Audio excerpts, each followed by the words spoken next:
আসসালামু আলাইকুম ওয়া রাহমাতুল্লাহি ওয়া বারাকাতুহু নাহমাদুহু ওয়া নুসাল্লি আলা রাসূলিহিল কারীম আম্মা বা'দ। সুপ্রিয় দর্শক এবং শ্রোতা যে যেখান থেকে আমাদের সাথে যুক্ত হয়েছেন সবাইকে সালাম এবং স্বাগত জানিয়ে শুরু করছি 30তম অনলাইন সেমিনার জাকাত প্রদানের ক্ষেত্রে অগ্রাধিকার ব্যক্তি না প্রতিষ্ঠান। জাকাত সম্প্রসারণ কার্যক্রম থেকে আমরা প্রতি মাসে একটি করে অনলাইন সেমিনারের আয়োজন করিয়ে থাকি। সেই সেমিনারের ধারাবাহিকতায় আজকে আমাদের 30তম সেমিনার, এবং এই সেমিনারে আজকে আমাদের সাথে যুক্ত হয়েছেন বিভিন্ন বাংলাদেশের বিভিন্ন স্বনামধন্য বিশ্ববিদ্যালয়ের আহ স্কলারগণ। আজকে আমাদের সাথে এই অনুষ্ঠানে থাকবেন, অলরেডি যুক্ত হয়েছেন আজকের প্রোগ্রামে ডক্টর এবিএম হিজবুল্লাহ, সাবেক professor, Al Quran and Islamic studies বিভাগ, ইসলামী বিশ্ববিদ্যালয় কুষ্টিয়া; ডক্টর জোবাইর মোহাম্মদ এহসানুল হক স্যার, চেয়ারম্যান আরবি বিভাগ, ঢাকা বিশ্ববিদ্যালয়, সাবেক chairman; doctor Shafiuddin Madani, professor, দাওয়া অ্যান্ড ইসলামিক স্টাডিজ বিভাগ, আন্তর্জাতিক ইসলামী বিশ্ববিদ্যালয় চট্টগ্রাম; এবং আমাদের সাথে আছেন জাকাত সম্প্রসারণ কার্যক্রমের সম্মানিত প্রতিষ্ঠাতা সৈয়দ হাম্মাদুল করিম স্যার। অনুষ্ঠানটি শুরু করার আগে পবিত্র কোরআন থেকে তেলাওয়াত করার জন্য আমি অনুরোধ করব মাওলানা হাফিজ কারি তসলিমউদ্দিন স্যারকে। তিনি ওস্তাজকে তিনি মাইকটি আনমিউট করে দয়া করে বলবেন। السلام عليكم ورحمة الله وبركاته. أعوذ بالله من الشيطان الرجيم. بسم الله الرحمن الرحيم.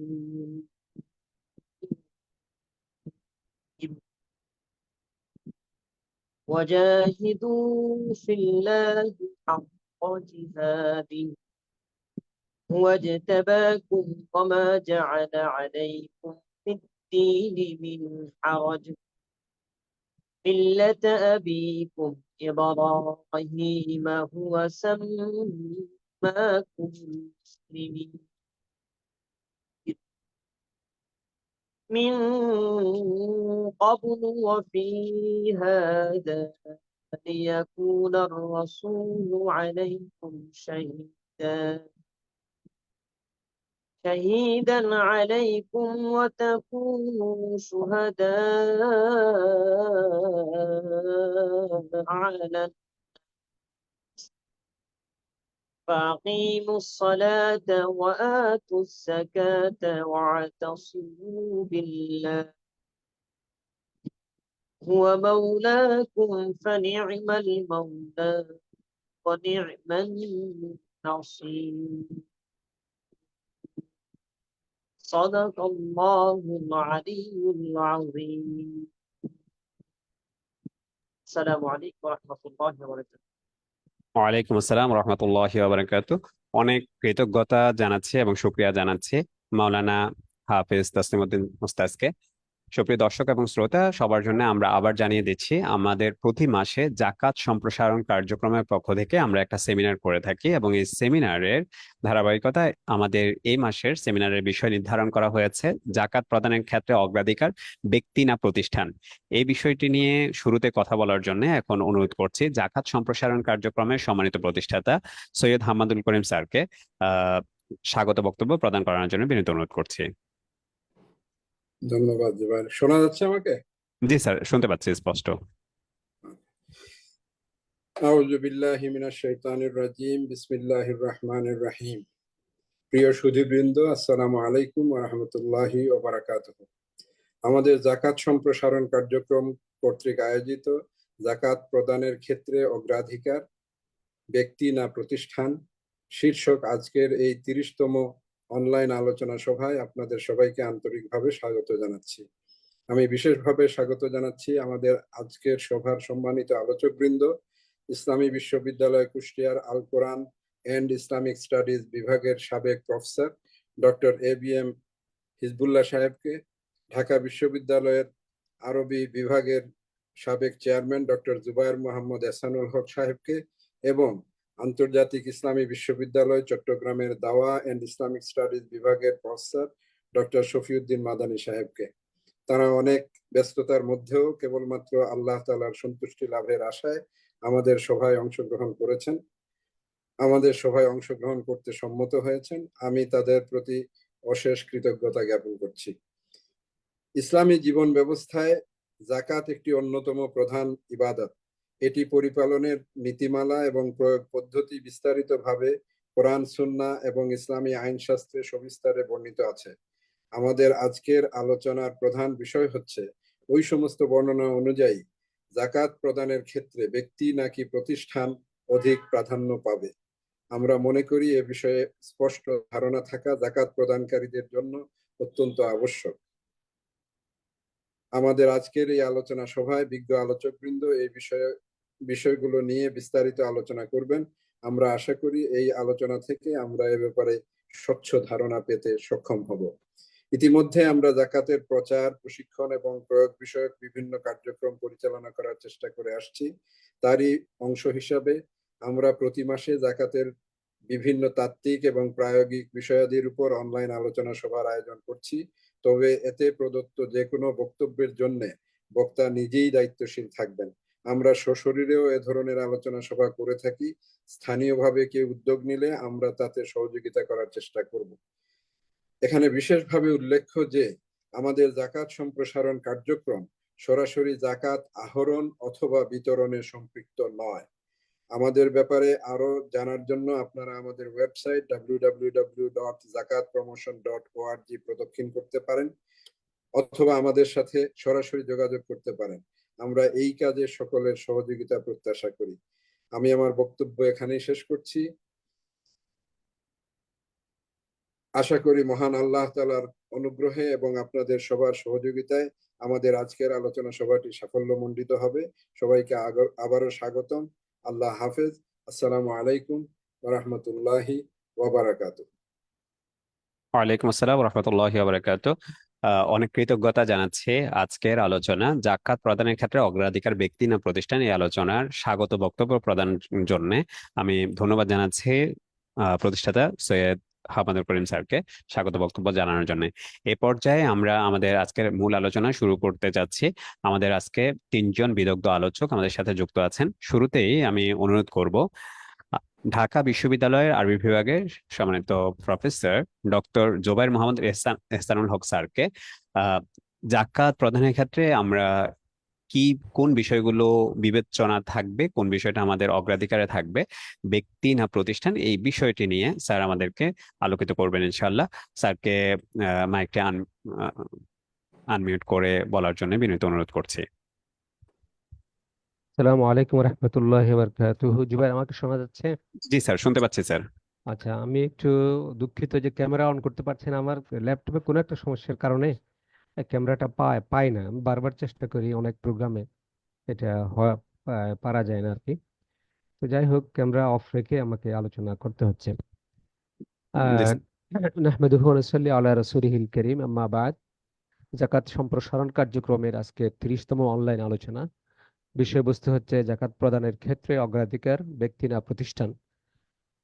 এখানে উপস্থিত রয়েছেন সম্মানিত প্রতিষ্ঠাতা জাকাত সম্প্রসারণ কার্যক্রম সৈয়দ হাম্মাদুল করিম এবং অন্যান্য আলোচকবৃন্দ। শাফিউদ্দিন মাদানী ভাই উপস্থিত থাকবেন এবং সম্মানিত ডক্টর এবিএম হিজবুল্লাহ স্যার, সাবেক প্রফেসর, কোরআন এবং ইসলামিক স্টাডিজ বিভাগ, ইসলামী বিশ্ববিদ্যালয়।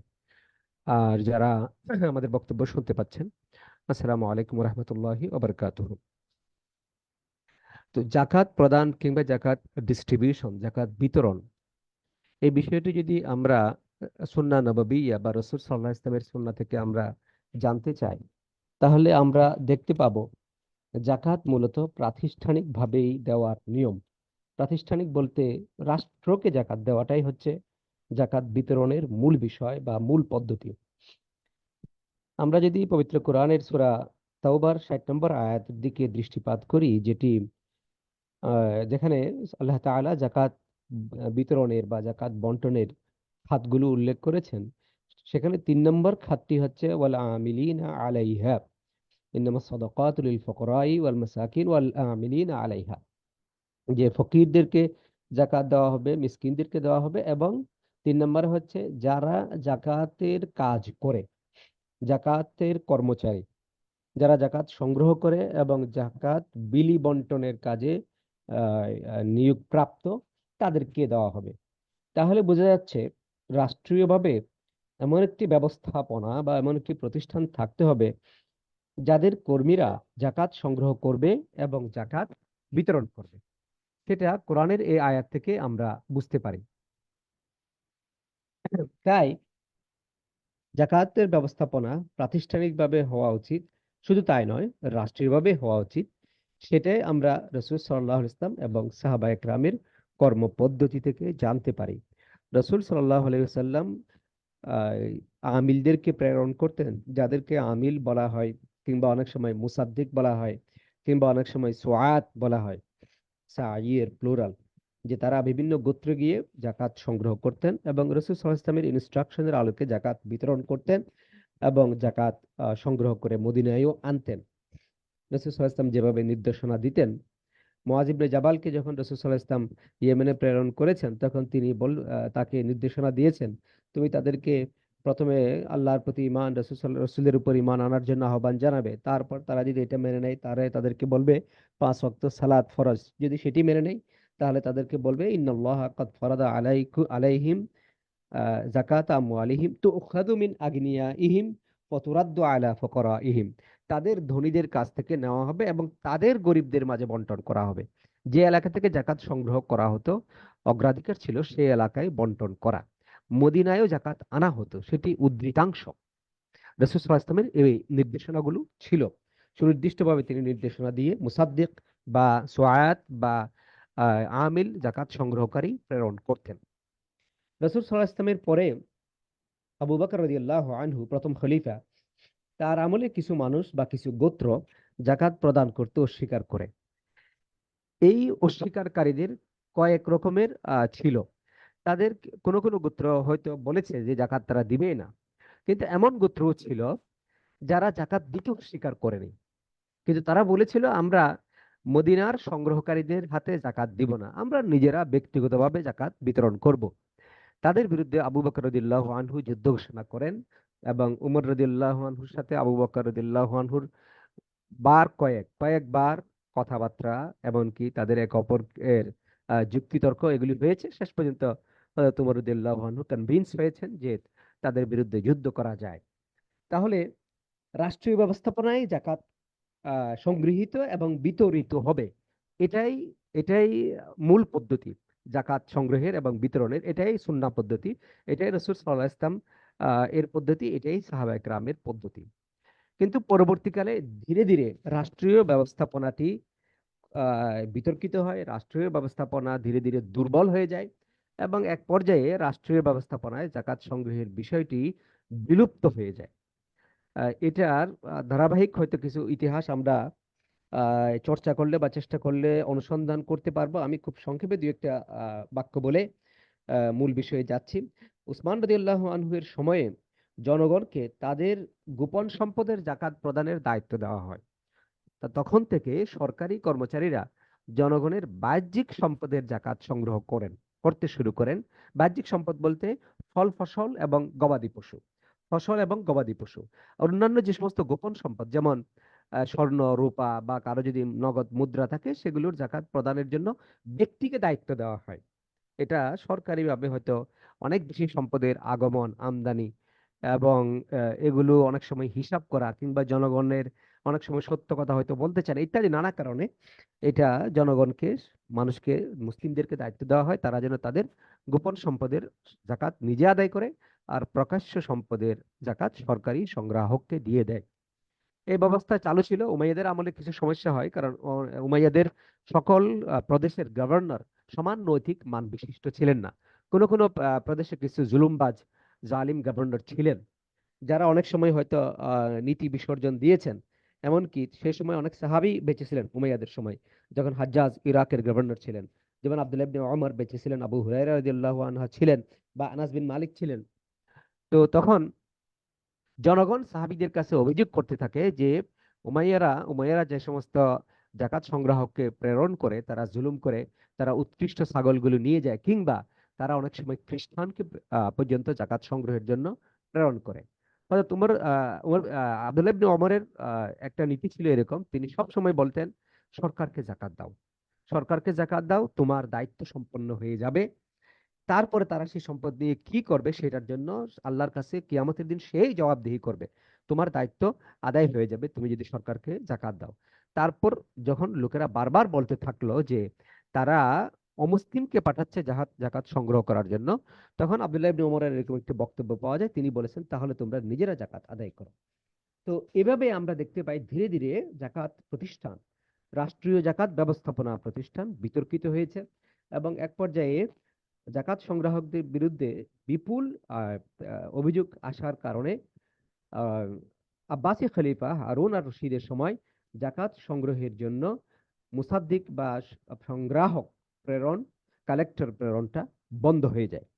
তারপরেও সরকারি দিওয়ানুস সাদাকাত ছিল এবং মানুষ ঐচ্ছিকভাবে সরকারি ফান্ডে জাকাত দিতেন, কিন্তু সেটি আর ওই রকম সংগ্রাহক প্রেরণ করে, কালেক্টর প্রেরণ করে বাধ্যতামূলকভাবে জাকাত সংগ্রহ করে নিয়ে আসার পদ্ধতিটি ধীরে ধীরে বিলুপ্ত হয়ে যায় এবং পরবর্তীতে উসমানীয়দের সময় আমরা দেখতে পাই রাষ্ট্রীয়ভাবে আরেকটি প্রতিষ্ঠান অত্যন্ত শক্তিশালী হয়ে গেছে, সেটি হচ্ছে দিওয়ানুল আওকাফ শক্তিশালী হয়ে যাওয়ার কারণে আর সরকারিভাবে জাকাত সংগ্রহের বিষয়টি গুরুত্বের সাথে বিবেচিত হয়নি।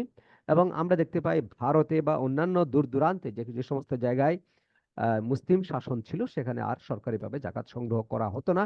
তারপরে তো আমরা একটা দীর্ঘ সময়ের বিদেশি শাসন, ইংরেজ শাসন বা ইউরোপিয়ান শক্তির শাসনের অধীনে অতিবাহিত করেছি। এমনকি জাকাত সরকারিভাবে সংগ্রহ করা হয় এটা অধিকাংশ মুসলিম ভুলেই গেছে। এটা হয়তো বইপত্রে পাওয়া যায়, কিন্তু আমাদের আলোচনায় বা আমাদের জানায় এটা নেই। বরং এখন যদি ওইটা বলা হয় যে সরকারিভাবে জাকাত সংগ্রহ করতে হয়, তাহলে হয়তো অনেকে এটা আশ্চর্য হয়ে যায়, জাকাত কি আসলে সরকারিভাবে সংগ্রহ করতে হয়? যাই হোক, আমাদের দেশের সরকার একটা জাকাত বোর্ড করেছেন, সেই জাকাত বোর্ডের কমিটি আছে, সেখানে আলেমরা রয়েছেন। তো কেউ যদি জাকাত বোর্ডে জাকাত দিতে চান বা জাকাত আইনের অধীনে যে বোর্ড আছে সেখানে জাকাত দিতে চান, তাহলে নিশ্চয়ই জাকাত আদায় হবে। কিন্তু আমরা সরকারের পক্ষ থেকে সেই ধরনের কোনো ড্রাইভ দেখি না। তারা জোরে সোরে জাকাত বোর্ডের মাধ্যমে জাকাত কালেকশন করছেন, বিতরণ করছেন, এই ধরনের বিষয় দেখি না। এবং আমরা ধারণা করতে পারি এটা হয়তো সরকার ইচ্ছাকৃতভাবে করে থাকেন, কারণ জাকাত একটা পবিত্র বিষয়, একটি ফরজ ইবাদত। সরকার তার প্রশাসন যন্ত্রের ব্যাপারে যেটা জানেন এবং আমরা যেটা জানি যে প্রশাসন যন্ত্রের দুর্নীতিগ্রস্ততা, সেই জায়গায় গভর্নমেন্ট হয়তো এটা সিরিয়াসলি চায় না যে সরকারিভাবে জাকাত সংগ্রহ হোক এবং বিতরণ হোক, যার মাধ্যমে হয়তো কোনো দুর্নীতির অভিযোগ আসলে সরকার বিব্রত হতে পারে। তাই এটা হয়তো সরকার নিজ থেকেও সেই ধরনের প্রাতিষ্ঠানিক স্বচ্ছতা অর্জনের পূর্বে সরকার হয়তো নিজ থেকেও সেটি চায় না। এখন আসা যায় যে অন্যান্য প্রাতিষ্ঠানিক জাকাত ব্যবস্থাপনা, এক্ষেত্রে আমাদের মনে রাখা প্রয়োজন, সেটা হলো জাকাতের একটি খাত আছে, সেটি হলো আমিলিন আলাইহা। এই খাতটি সরকারি ব্যবস্থাপনায় জাকাত বিতরণের জন্য প্রযোজ্য। কেউ যদি কোনো একটি প্রতিষ্ঠান খুলে মানুষের কাছ থেকে জাকাত চায় যে আমাদেরকে জাকাত দেন, আমরা জাকাত বিতরণ করব, তাহলে সেই ধরনের ব্যক্তিগত প্রতিষ্ঠান, আমি আবারও বলছি, ব্যক্তিগত প্রতিষ্ঠানের পক্ষে আমিলিনের খাতে ব্যয় করা উচিত হবে না কিংবা ব্যয় করা জায়েজ হবে না। তাকে অন্যান্য যে সমস্ত খাতগুলো রয়েছে সেই খাতগুলিতে ব্যয় বন্টন করতে হবে। তবে বর্তমান যুগে অন্যান্য মুসলিম দেশের পাশাপাশি আমাদের দেশেও এমন কিছু প্রতিষ্ঠান ধীরে ধীরে গড়ে উঠছে যারা কেবল জাকাত ব্যবস্থাপনার সাথে সংশ্লিষ্ট। তারা অন্য কোনো প্রতিষ্ঠানের একটি অঙ্গ প্রতিষ্ঠান এমন নয়, তারা তাদের কাজই হচ্ছে জাকাত ব্যবস্থাপনা, জাকাত সংগ্রহ করা। ঠিক সংগ্রহ করা নয়, কারণ তারা জাকাত কালেক্টর প্রেরণ করে জাকাত সংগ্রহ করে না, বলা যায় জাকাত মোবিলাইজেশন করে। মানে তারা জাকাত সম্পর্কে মানুষকে সচেতন করে, প্রাতিষ্ঠানিক ব্যবস্থাপনা সম্পর্কে মানুষকে সচেতন করে, এবং লোকজন যদি স্বতঃস্ফূর্তভাবে তাদেরকে জাকাত দেয় তারা সেটি সংগ্রহ করে এবং যিনি দান করছেন তার প্রায়োরিটির আলোকে তারা ব্যবস্থাপনাগত সেবা দিয়ে জাকাত বিতরণ করে। এই ধরনের কিছু প্রতিষ্ঠান আধুনিক যুগে গড়ে উঠেছে এবং এক্ষেত্রে পায়োনিয়র বা অগ্রপথিক হিসেবে ভূমিকা পালন করেছে ইন্দোনেশিয়া এবং মালয়েশিয়ার প্রতিষ্ঠানগুলো। তাদের দেশে অনেকগুলো প্রতিষ্ঠান রয়েছে। বাংলাদেশেও বর্তমানে সেন্টার ফর জাকাত ম্যানেজমেন্ট এই ধরনের কাজ করে আসছে। এই রকমের প্রতিষ্ঠান যদি সরকারিভাবে অনুমোদিত হয়, সরকারিভাবে যদি রেজিস্ট্রেশনের মাধ্যমে অনুমোদিত হয় এবং তাদের হিসাবাদি যদি নিয়মতান্ত্রিকভাবে অডিট করা হয় এবং সেই অডিট যদি সরকারকেও দিতে হয়, মানে যেটা একটা ব্যবস্থাপনার মাধ্যমে যাদের জবাবদিহিতা নিশ্চিত করার সুযোগ আছে, এটা একদম ব্যক্তি কেন্দ্রিকতা নয়, একটি ব্যবস্থাপনাগত বিষয় বা আইনি কাঠামোর মধ্যে যাদের জাকাত সংগ্রহ এবং বিতরণের বিষয়টি জবাবদিহিতার আওতায় আনার সুযোগ রয়েছে। আধুনিক যুগের আলিমগণ বলেন এই ধরনের প্রতিষ্ঠানকে জাকাত দেওয়া যাবে এবং তাদের মাধ্যমে জাকাত বিতরণ করা যাবে এবং তারা তাদের কর্মচারীদের জন্য আমেলিন খাতে ব্যয় করতে পারবে। তবে খেয়াল রাখতে হবে সেটি যেন কোনোভাবেই টোটাল যে জাকাত, সম্পূর্ণ যে জাকাত, তার 8 ভাগের 1 ভাগের বেশি না হয়। তো যাই হোক, আলহামদুলিল্লাহ, বাংলাদেশের সেন্টার ফর জাকাত ম্যানেজমেন্ট তাদের যে ব্যবস্থাপনা খরচ, সেটি জাকাত, তাদের যে সংগৃহীত জাকাতের 12.8 ভাগ বা 12%, যেটা 8 ভাগের 1 ভাগ, তার তুলনায় অনেক কম হয়ে থাকে, সে বিষয়টি তারা সতর্ক থাকে। তাহলে এই ধরনের প্রতিষ্ঠানের মাধ্যমে জাকাত দেওয়া যাবে।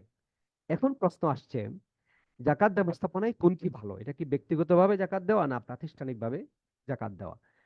আমরা মনে করি এক্ষেত্রে ফিকুল মুওয়াজানাত যে বিষয়টি রয়েছে বা অগ্রাধিকারের মূলনীতি, অগ্রাধিকারের ফিকহ, সেই বিষয়টি বিবেচনা করা প্রয়োজন। কারণ কোনো কোনো সময় হয়তো প্রাতিষ্ঠানিক ব্যবস্থাপনায় জাকাত দেওয়াটা গুরুত্বপূর্ণ বা অধিক বেশি প্রয়োজনীয় হতে পারে। আবার কোনো কোনো সময় হয়তো ব্যক্তিগতভাবেও জাকাত দেওয়ার প্রয়োজন হতে পারে। আবার কোথাও এমন থাকতে পারে যে প্রাতিষ্ঠানিকভাবে জাকাত দেওয়ার সুযোগ নেই, কিংবা ব্যক্তি ভরসা করতে পারে, ব্যক্তি নির্ভর করতে পারে এই ধরনের কোনো প্রতিষ্ঠান নেই। এমন এমন প্রতিষ্ঠান রয়েছে যাদের ব্যাপারে হয়তো বিতর্ক আছে, এবং তাদেরকে জাকাত দিলে জাকাত সঠিকভাবে আদায় হবে কিনা সে বিষয়ে ব্যক্তির সন্দেহ রয়েছে। এরকম বিষয় থাকলে তো নিশ্চয়ই কোনো ব্যক্তি তার এই ফরজ ইবাদত ওই রকমের প্রতিষ্ঠানের মাধ্যমে দিবে না। এই কারণে এই বিষয়টি নির্ভর করছে সম্পূর্ণরূপে পরিস্থিতির উপর। আমরা কোন পরিস্থিতিতে রয়েছি সেই পরিস্থিতির উপরে এটা নির্ভর করে যে আমরা প্রাতিষ্ঠানিকভাবে জাকাত দিব না ব্যক্তিগতভাবে দিব। কিংবা এটা হতে পারে যে এটা দুটি পদ্ধতি বর্তমানে আমরা চর্চা করতে পারি। যেহেতু এখন সরকারিভাবে সেরকম কোনো জাকাত আইন নেই যে বাধ্যতামূলকভাবে সরকারকে জাকাত দিতে হবে, সরকার যেহেতু সেই দায়িত্ব পালন করছে না, ব্যক্তিকে অবশ্যই তার ফরজ জাকাত দিতেই হবে। তাহলে এটা আমরা দু ধরনের চর্চায় আমরা রাখতে পারি যে ব্যক্তি তার নিজস্ব উদ্যোগেও কিছু জাকাত দিলেন। প্রতিটি মানুষেরই গরিব আত্মীয় স্বজন রয়েছে, তারা যদি কোনো দূর দূরান্তের প্রতিষ্ঠানকে প্রাতিষ্ঠানিকভাবে জাকাত দিয়ে দেয় তাহলে তাদের গরিব আত্মীয় স্বজনের হকটি নষ্ট হয়। তো সুতরাং তারা এই ব্যবস্থাটা রাখা যেতে পারে যে জাকাতের একাংশ সে ব্যক্তিগতভাবে তার আত্মীয় স্বজন বা তার পাড়া প্রতিবেশী তাদের মধ্যে দিলেন, আর বাকি অংশটুকু প্রাতিষ্ঠানিকভাবে দিলেন, সেটাও আমরা সুপারিশ করতে পারি। কিন্তু এখানে পদ্ধতিগতভাবে যে বিষয়টি খুব ইম্পর্টেন্ট, সেটি সম্পর্কে আমি দুটো বক্তব্য বলতে চাই। জাকাত ফকিরকে, গরিবকে বা মিসকিনকে জাকাত কি পরিমাণ দিতে হবে সে বিষয়ে দুটো পদ্ধতির কথা আমরা পাই। এটা হানাফি মাযহাবের কিতাবগুলিতে হয়তো কিছু পদ্ধতি রয়েছে, আর শাফি মাযহাবের গ্রন্থগুলিতে রয়েছে। এটা যদি আমরা সবগুলিকে সমন্বয় করি তাহলে আমরা দুটো পদ্ধতি পাই। একটা পদ্ধতি হচ্ছে এমন ভাবে জাকাত দিতে হবে যেন সেই ব্যক্তির সারা জীবনের প্রয়োজন মিটে যায়। তাহলে একজন গরিব মানুষ, তার বয়স যদি 20 বছর হয়, তাহলে তার কি আজীবনের জন্য জাকাত তাকে দিতে হবে, এই পরিমাণ তাকে অনেক টাকা দিতে হবে? বিষয়টা এমন নয়। বিষয়টা হলো সারা জীবনের প্রয়োজন মিটে যায়, এর অর্থ হলো সেই ব্যক্তিটিকে স্বাবলম্বী করে দিতে হবে। হয়তো এমন অনেক ব্যক্তি আছে যারা গরিব, যাদের কোনো কাজ করার সুযোগ নেই বা পুঁজি নেই কোনো ব্যবসা করার, কিন্তু সে কর্মঠ, শারীরিকভাবে সক্ষম। তাকে যদি কিছু পুঁজি দেওয়া হয় কিংবা তাকে যদি প্রশিক্ষণ দেওয়া হয়, তাহলে সে প্রশিক্ষণ গ্রহণ করে নিজ উদ্যোগে এমনভাবে অর্থ উপার্জন করতে পারবে। কিংবা তাকে যদি কিছু ব্যবসা বাণিজ্যের পুঁজি দেওয়া হয়, তার হয়তো ব্যবসায়িক বুদ্ধিশুদ্ধি আছে, কিন্তু পুঁজির অভাবে সে হয়তো ব্যবসা করতে পারে না। তাহলে হয়তো সে এমন কোনো ব্যবসা বাণিজ্য শুরু করতে পারে যার ফলে তার এমন ইনকাম হবে যে এক পর্যায়ে তাকে আর জাকাত গ্রহণ করতে হবে না। এটা একটা ব্যবস্থাপনা, যে জাকাতটা এভাবে দিতে হবে। এমন নয় যে তাকে আজীবনটা জাকাত দিয়ে যেতে হবে, এমন ভাবে দিতে হবে বা তাকে এমন ভাবে পদ্ধতিগতভাবে পরিকল্পিতভাবে, যদি কর্মক্ষম হয় কিন্তু দরিদ্র, কর্মক্ষম ব্যক্তি দরিদ্র, কিংবা শারীরিক সক্ষমতা আছে, সে বৃদ্ধ নয় কিন্তু হয়তো টাকা পয়সার অভাব রয়েছে, তাহলে তাকে এমন ভাবে, এমন পদ্ধতিতে, এমন পরিকল্পিত উপায়ে জাকাত দিতে হবে যাতে সে স্বাবলম্বী হয়ে যায় এবং তাকে আর জাকাতের মুহতাজ হতে না হয়। হয়তো কোনো এক সময় সে নিজেও জাকাত দিতে সক্ষম হবে। আরেকটি বিষয় হচ্ছে যে তাদেরকে পদ্ধতি, তাদেরকে 1 বছরের ভরণ পোষণ দিতে হবে। এই পদ্ধতিটি আমরা ওই সমস্ত ব্যক্তিদের জন্য প্রয়োগ করতে পারি যারা অক্ষম। সমাজে অনেক পঙ্গু ব্যক্তি রয়েছে, অনেক অন্ধ ব্যক্তি রয়েছে, অনেক বৃদ্ধ ব্যক্তি রয়েছে কিন্তু অসহায়, তার ছেলেমেয়েরা তাকে দেখে না। কিংবা অনেক স্বামী পরিত্যক্তা স্ত্রী মহিলা রয়েছে, যে তার সন্তানরা তাকে দেখে না। কিংবা গ্রামে গঞ্জে আমি বিভিন্ন জায়গায় সফর করে যেটা দেখতে পেয়েছি, এমন এমন লোক পাওয়া যায়, এমন এমন মহিলা পাওয়া যায়, বৃদ্ধা পাওয়া যায়, যার কেউ নেই, যার ছেলে নেই, মেয়ে নেই, কিংবা ছেলে মেয়ে এমন নিরুদ্দেশ হয়ে গেছে তারা কোনোদিন তার খবর নেয় না। বৃদ্ধা মহিলা কাজ করতে পারে না, বৃদ্ধ মানুষ কাজ করতে পারে না, কাজ করার শক্তি নাই। এই ধরনের ব্যক্তিরা কিভাবে জীবন যাপন করবে? এদেরকে আসলে বছরের পর বছর জাকাত দিয়ে যেতে হবে। জাকাতের সম্পদ থেকে তাদেরকে ভরণ পোষণ দিয়ে যেতে হবে যতদিন না তারা বেঁচে থাকে। কারণ তাদের কোনো কাজ করার সুযোগ নেই, এবং তারা তারা কর্মক্ষম কাজ করে কিছু উপার্জন করতে পারবে সেই সুযোগ নেই। জাকাত হোক, সাদাকা হোক, কিংবা দান অনুদান হোক, যেভাবেই হোক এই শ্রেণীর মানুষকে সহায়তা করে যেতে হবে। তাহলে এই দুই পদ্ধতি আমরা জাকাতের ক্ষেত্রে প্রয়োগ করতে পারি।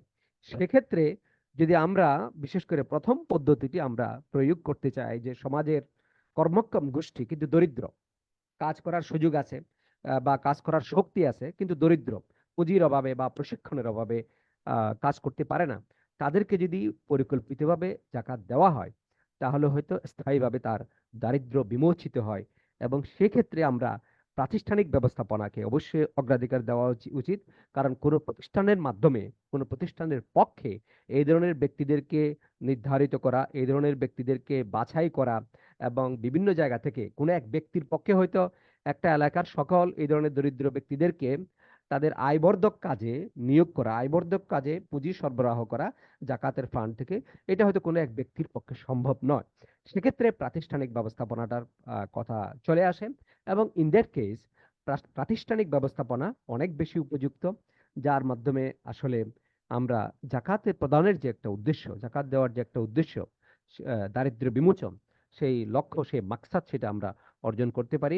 রাসূল সাল্লাল্লাহু আলাইহি ওয়াসাল্লাম যখন মুআয ইবনে জাবালকে প্রেরণ করেছিলেন ইয়ামেনে, তিনি বলেছিলেন যে তুখাযু মিন আগনিয়াইহিম, যাকাত তাদের ধনীদের কাছ থেকে নেওয়া হবে, ফতুরাদ্দু আলা ফুকারাইহিম, এবং তাদের দরিদ্রদের মাঝে বন্টন করা হবে, যাতে বোঝা যায় যে দারিদ্র্য বিমোচনটা জাকাতের একটি মাকসাদ বা উদ্দেশ্য বা বড় উদ্দেশ্য আমরা বলতে পারি। তো সেই বিষয়টি যেভাবে সাধিত হয়, সেই উদ্দেশ্যটি যেভাবে অর্জিত হয়, সেই পন্থায় জাকাত দেওয়াটা আহ, অত্যন্ত গুরুত্বপূর্ণ। আমাদের দেশে ট্র্যাডিশনালি যেভাবে জাকাত দেওয়া হতো বা হয়ে আসছে, যদিও সেটি আমরা এখন একটু কমে আসতে দেখছি, এটা একটা ভালো দিক। যে এই যে জাকাতের শাড়ি দেওয়া হয়, জাকাতের লুঙ্গি দেওয়া হয় সবচেয়ে বেশি দুর্বল শাড়িগুলো, এবং সেই জন্য মানুষ লাইন ধরে থাকে এবং অনেকে পদদলিত হয়, অ্যাক্সিডেন্ট হয় ইত্যাদি বিষয়, সেগুলি আস্তে আস্তে কমে আসছে, এবং এটা আসলে জাকাত প্রদানের কোনো পদ্ধতি নয়। তারপরে ব্যক্তিগতভাবে যদি মানুষ জাকাত দেয় কোনো একটা পরিবারের পক্ষ থেকে, যদি এমন হয় যে আমি যেটা প্রাতিষ্ঠানিক ব্যবস্থাপনা বললাম, সেটা হয়তো ব্যক্তিগতভাবেও আমরা চিন্তা করতে পারি, যদি আমরা সেই ধরনের মনোযোগ এবং পরিকল্পনার মাধ্যমে জাকাত দিয়ে থাকি। আমরা যদি ধরেন এই যে একটা পরিবারে হয়তো 4-5 জন ভাই বোন রয়েছে, যারা সম্পদশালী, যাদের জাকাত হয়, তারা যদি নিজেরাও চিন্তা করে, তাহলে তারা তাদের জাকাতগুলো একত্র করে তার এলাকায়, তার প্রতিবেশী, তার আত্মীয় স্বজনের মধ্যে দরিদ্র যদি কেউ থাকে, তাকে স্বাবলম্বী করা, তাকে প্রশিক্ষণ দেওয়া, তাকে পুঁজি যোগানো, এইভাবেও কিন্তু জাকাত দেওয়া যায়। মুদ্রা কথা, জাকাত প্রদানের যে মূল উদ্দেশ্য, আহ, সেটা হলো দারিদ্র্য বিমোচন, এবং অন্যান্য উদ্দেশ্যগুলি রয়েছে, যে নানা নানা সময়ে যারা যাদের সাহায্যের প্রয়োজন হয় অন্যান্য জাকাতের খাত থেকে আমরা জানতে পারি। তো এই যে উদ্দেশ্য, সেই উদ্দেশ্যটি অর্জিত হওয়ার জন্য যেই পদ্ধতিটি সুইটেবল, কার্যকর, সেটি আমাদেরকে গ্রহণ করতে হবে, এবং সেভাবে আমাদেরকে জাকাত দিতে হবে। তাহলে আশা করি জাকাত এর যে উদ্দেশ্য দারিদ্র্য বিমোচন, সেটি অর্জিত হবে, সফল হবে। অন্যথায় আমরা শত শত বছর ধরে বছরের পর বছর জাকাত দিয়ে আসছি, 200 টাকা, 500 টাকা, 1000 টাকা, নগদ টাকা কিছু মানুষকে দেওয়া হয়, তারা 2-1 দিন পরে সেটি খরচ করে ফেলে। জাকাতের কোনো উদ্দেশ্য সফল হয় না। সেভাবেই হয়তো আমাদের এই ব্যবস্থা চলে আসবে, চলতে থাকবে, আমরাও জাকাত দিতে থাকবো, দারিদ্র্য বিদ্যমান থাকবে। কিন্তু আমরা যদি এটা সিদ্ধান্ত নেই যে আমরা দারিদ্র্য বিমোচন করব শুধু জাকাতের মাধ্যমে, বাংলাদেশে এটা সম্ভব। বাংলাদেশের যে পরিমাণ সম্পদশালী ব্যক্তি রয়েছেন, সাহেবুন নিসাব রয়েছেন, তাদের কাছ থেকে যদি যথাযথভাবে জাকাত আদায় করা হয় দারিদ্র্য বিমোচনের জন্য, সেই ফান্ড যথেষ্ট। এর বাইরে অন্য কোনো ফান্ডের প্রয়োজন হয় না, কিন্তু সেটি যদি আমরা যথাযথ পন্থায় আদায় করি।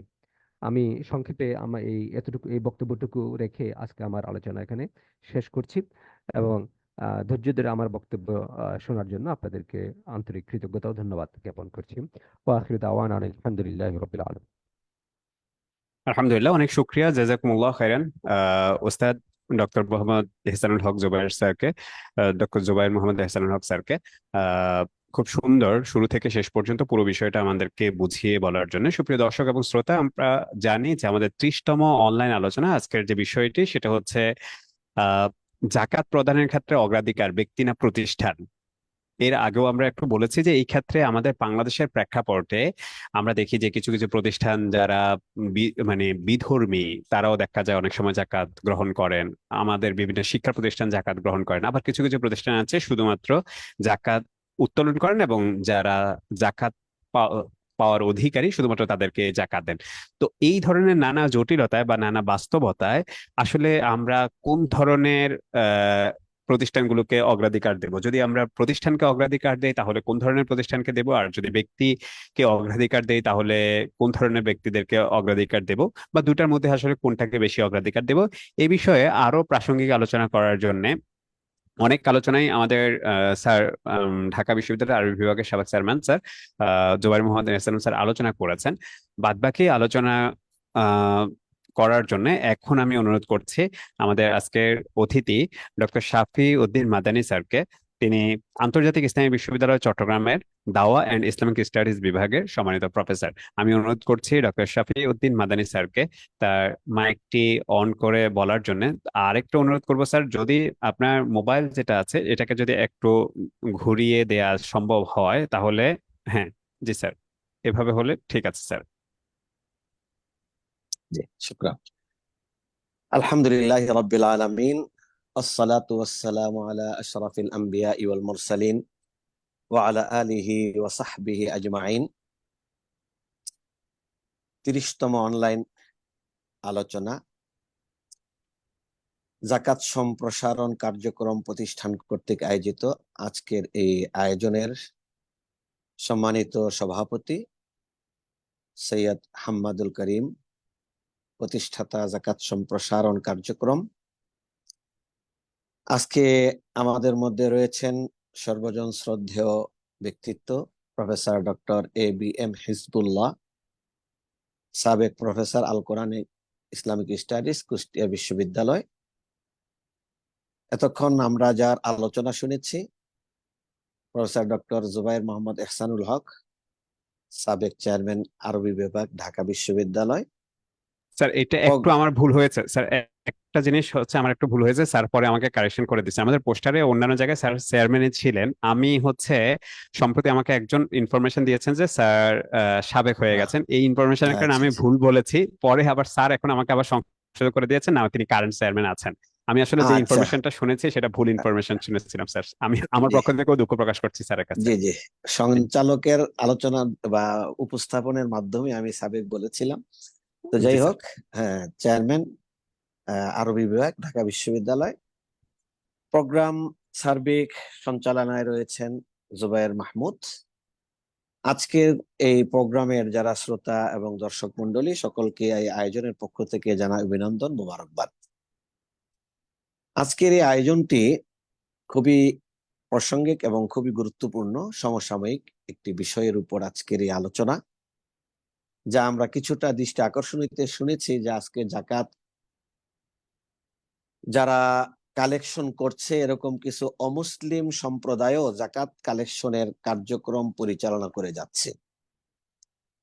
এই বিষয়ে আমি প্রথমত জাকাতের শাব্দিক পারিভাষিক অর্থ এগুলো আমাদের জানা আছে, শুধু পারিভাষিক অর্থটা আমি একটু স্মরণ করিয়ে দেওয়ার জন্য সকলের সামনে বা আমার নিজেরও স্মরণে থাকার জন্য আমি একটু উপস্থাপন করছি। ফাতুয়া শামিতে ৩য় খণ্ডের ১৭১ নম্বর পৃষ্ঠায় যে পারিভাষিক সংজ্ঞাটি দেওয়া হয়েছে, ইসলামী শরিয়া কর্তৃক নিজের অধীনে থাকা নিসাব পরিমাণ সম্পদের একটি নির্ধারিত অংশ কোনো ফকির, গরিব বা হকদার ব্যক্তিকে মালিক বানিয়ে দেয়াকে জাকাত বলে।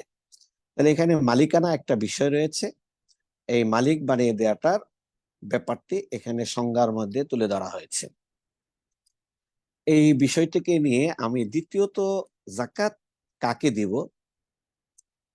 এই ব্যাপারে রাসূলুল্লাহ সাল্লাল্লাহু আলাইহি ওয়াসাল্লাম একটি চমৎকার হাদিস, যেটা আউনুল মাবুদ অর্থাৎ আবু দাউদে রয়েছে, সে হাদিসটিতে উল্লেখ রয়েছে, আন জিয়াদ ইবনুল হারিস আস-সাদাই রাদিয়াল্লাহু তাআলা আনহু قال আতাইতু রাসূলুল্লাহ সাল্লাল্লাহু আলাইহি ওয়াসাল্লাম ফাবায়াতু। তিনি আসলেন আল্লাহ রাসূল সাল্লাল্লাহু আলাইহি ওয়াসাল্লামের কাছে, জিয়াদ বিন আল হারিস আস-সাদাই রাদিয়াল্লাহু তাআলা আনহু, তার সাথে আরো কিছু লোকজন ছিল, যে আল্লাহ রাসূল সাল্লাল্লাহু আলাইহি ওয়াসাল্লামের কাছে এসে আমি ইসলামের বায়াত গ্রহণ করেছি। অনেক লম্বা হাদিস। সেখানে তারা আল্লাহ রাসূলের সামনে অবস্থানরত অবস্থায় ফাআতাহু রাজুলুন, জনৈক ব্যক্তি আসলো, ফাকালা আতিনি মিনাস সাদাকা, আল্লাহ রাসূল সাল্লাল্লাহু আলাইহি ওয়াসাল্লামের কাছে এসে যাকাতের মাল সুয়াল করলেন, অর্থাৎ চাইলেন। রাসূল সাল্লাল্লাহু আলাইহি ওয়াসাল্লাম বললেন, ফাকালা রাসূলুল্লাহ সাল্লাল্লাহু আলাইহি ওয়াসাল্লাম ইন্নাল্লাহা লাম ইয়ারদা বিহুকমি নাবিয়্যিন ওয়ালা গায়রিহি ফিস সাদাকাত হাত্তা হাকামা হুয়া ফিহা ফাজাজ্জাআহা থামানিয়াতা আজজা ফাইন কুনতা ফি তিলকাল আজজা আতাইতুকা।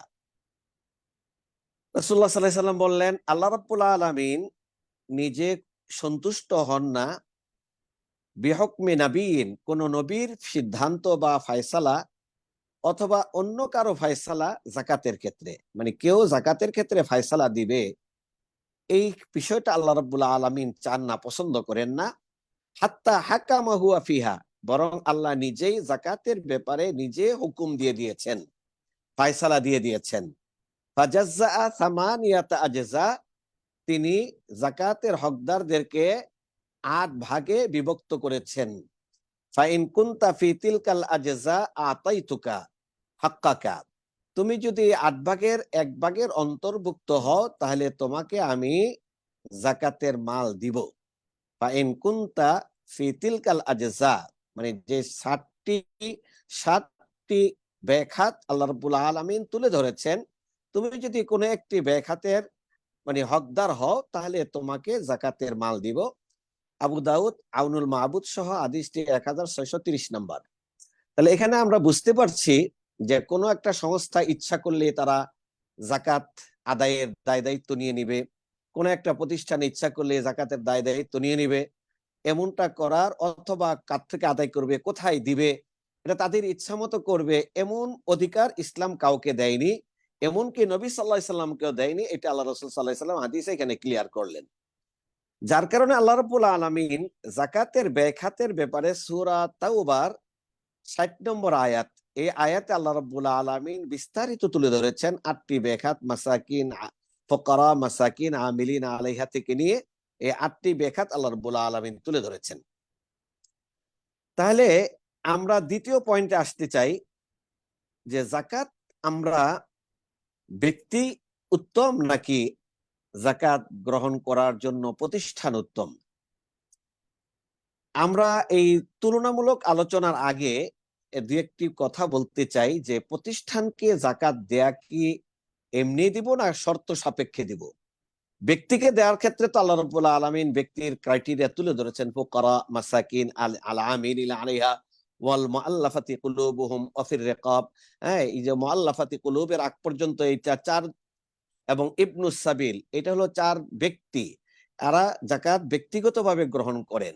আর এর বাহিরে যে ৩ খাত রয়েছে তারা ব্যক্তিগতভাবে গ্রহণ না করে তারা সামষ্টিকভাবে গ্রহণ করেন, অথবা তারা কোনো ফি দিয়ে আল্লাহ রাব্বুল আলামিন তুলে ধরেছেন। এই বিষয়টা আমি একটু পরে বলছি।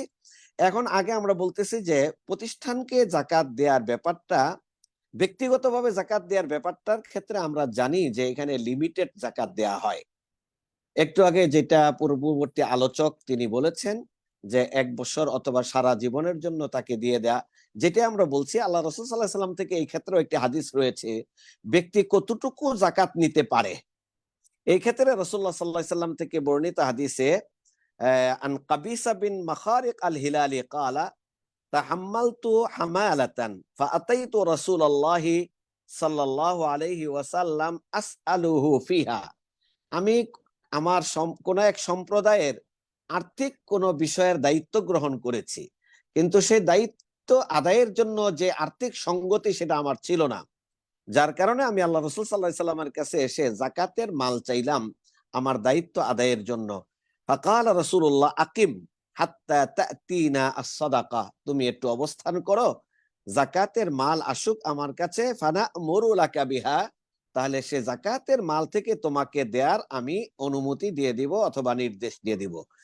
ফাকালা, কাবিসা বললেন, সুম্মা কালা ইয়া কাবিসা ইন্নাল মাসআলাতা লা তাহিল্লু ইল্লা লিআহাদি সালাসাতিন, কারো কাছে চাওয়া বৈধ নয় তিন অবস্থা ছাড়া।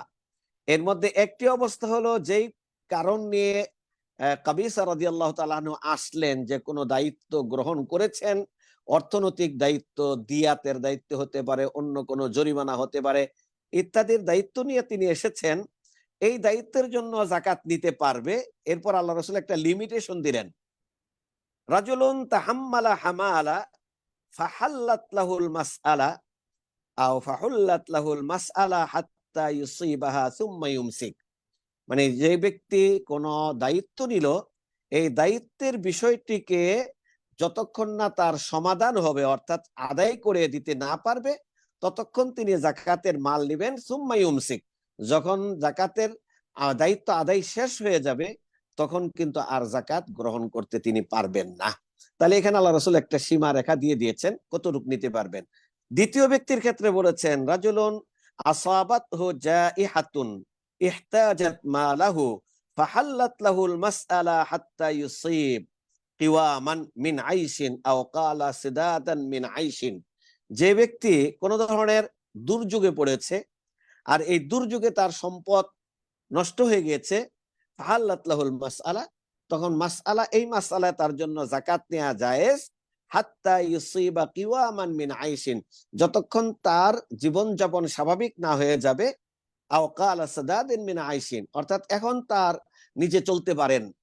এমনও হতে পারে দুর্যোগে তার একটা ফ্যাক্টরি নষ্ট হয়ে গেছে, কিন্তু ফ্যাক্টরি যাকাতের মাল দিয়ে করা যাবে না, করতে হবে কতটুকু তার স্বাভাবিক চলার জন্য যতটুকু দরকার অতটুকুই তিনি যাকাতের মাল থেকে নিতে পারবেন।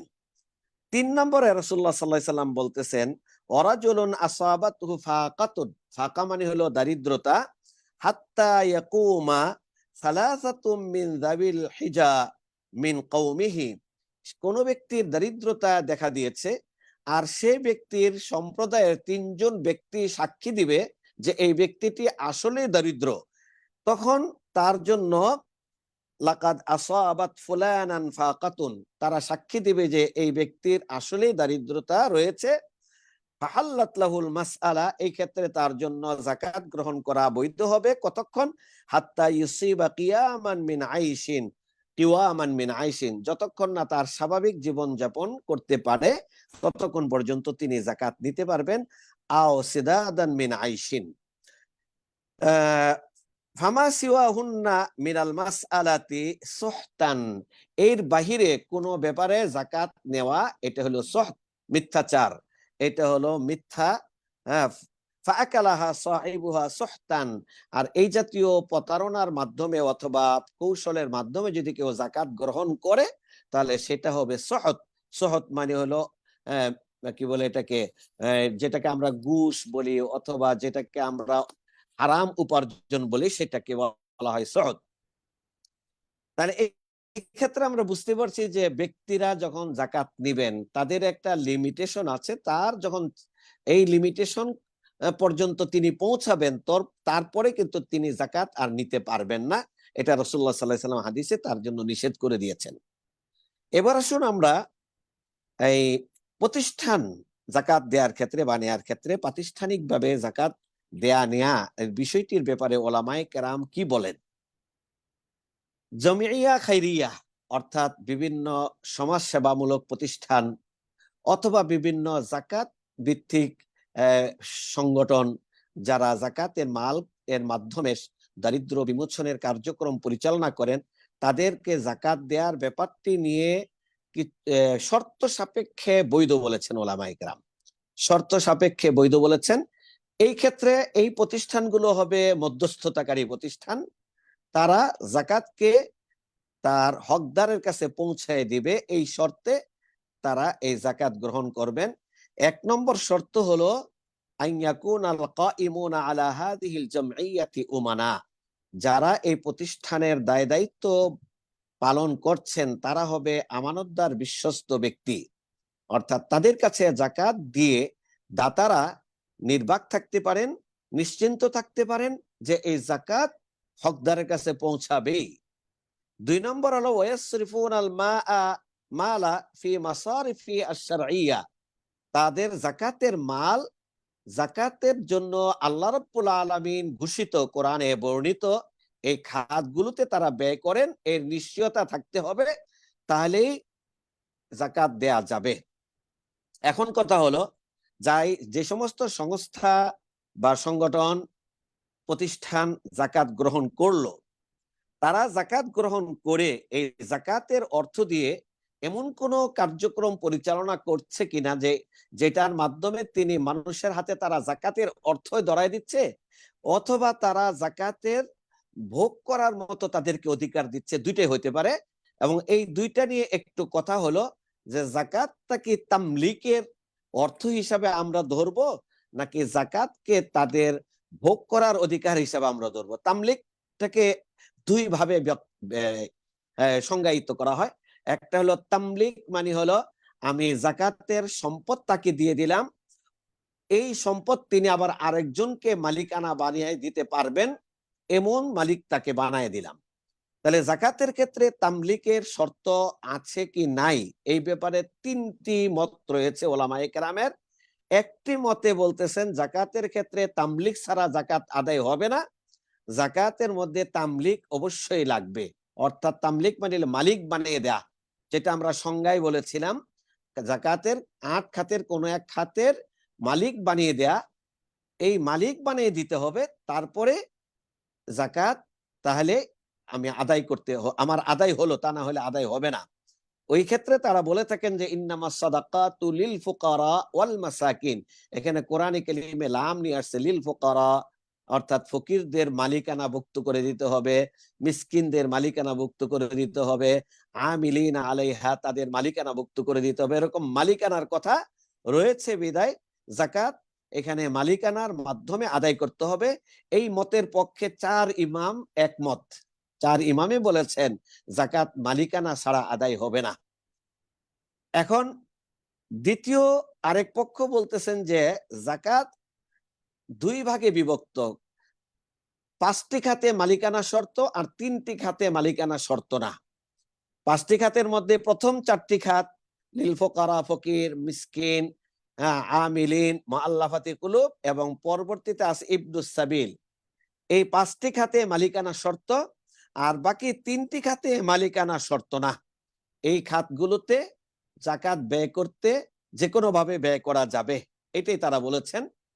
দ্বিতীয় মত, প্রত্যেকেরই দলিল রয়েছে, আমি সংক্ষিপ্তভাবে কথাটা উপস্থাপন করছি পরবর্তী কথাগুলো বলার সুবিধার্থে।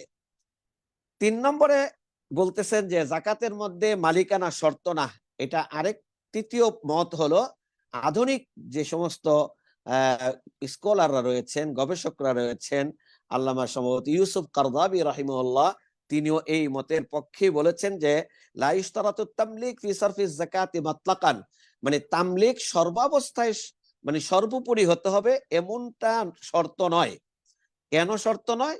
তারা যে বলেছেন লামটাকে লামে তামলিক কয়, তিনি বলেছেন লামে তামলিক নয়, তারা বলতেছেন এবং লাম হলো তাখসিস, এদের জন্য জাকাতের মাল ব্যবহার করা হবে, এদেরকে খাস করা হয়েছে, এবং এটা বায়ানুল মাসরাফ জাকাতের ব্যাখ্যাত বর্ণনার জন্য লাম শব্দটা এসেছে, এইভাবে বলেছেন। দ্বিতীয় বলেছেন যে এইখানে জাকাতের আলোচনাটা কেন আস-সাদাকাত আল ফুকারা আল মাসাকিন এটা বলা হয়েছে, এজন্য বলা হয়েছে যে পূর্ববর্তীতে এর আগের আয়াতগুলোতে আলোচনা হয়েছে মুনাফিকরা জাকাতের ব্যয় নিয়ে তারা বিভিন্ন প্রশ্ন করতেছিল, যার কারণে আল্লাহ রাব্বুল আলামিন এটার উত্তর নিজের থেকে দিয়ে বিস্তারিত বর্ণনা করে তাদের প্রশ্নের অবসান ঘটিয়ে দিয়েছেন, যাতে করে ভবিষ্যতে আর কেউ জাকাত নিয়ে আর কোনো প্রশ্ন করতে না পারে।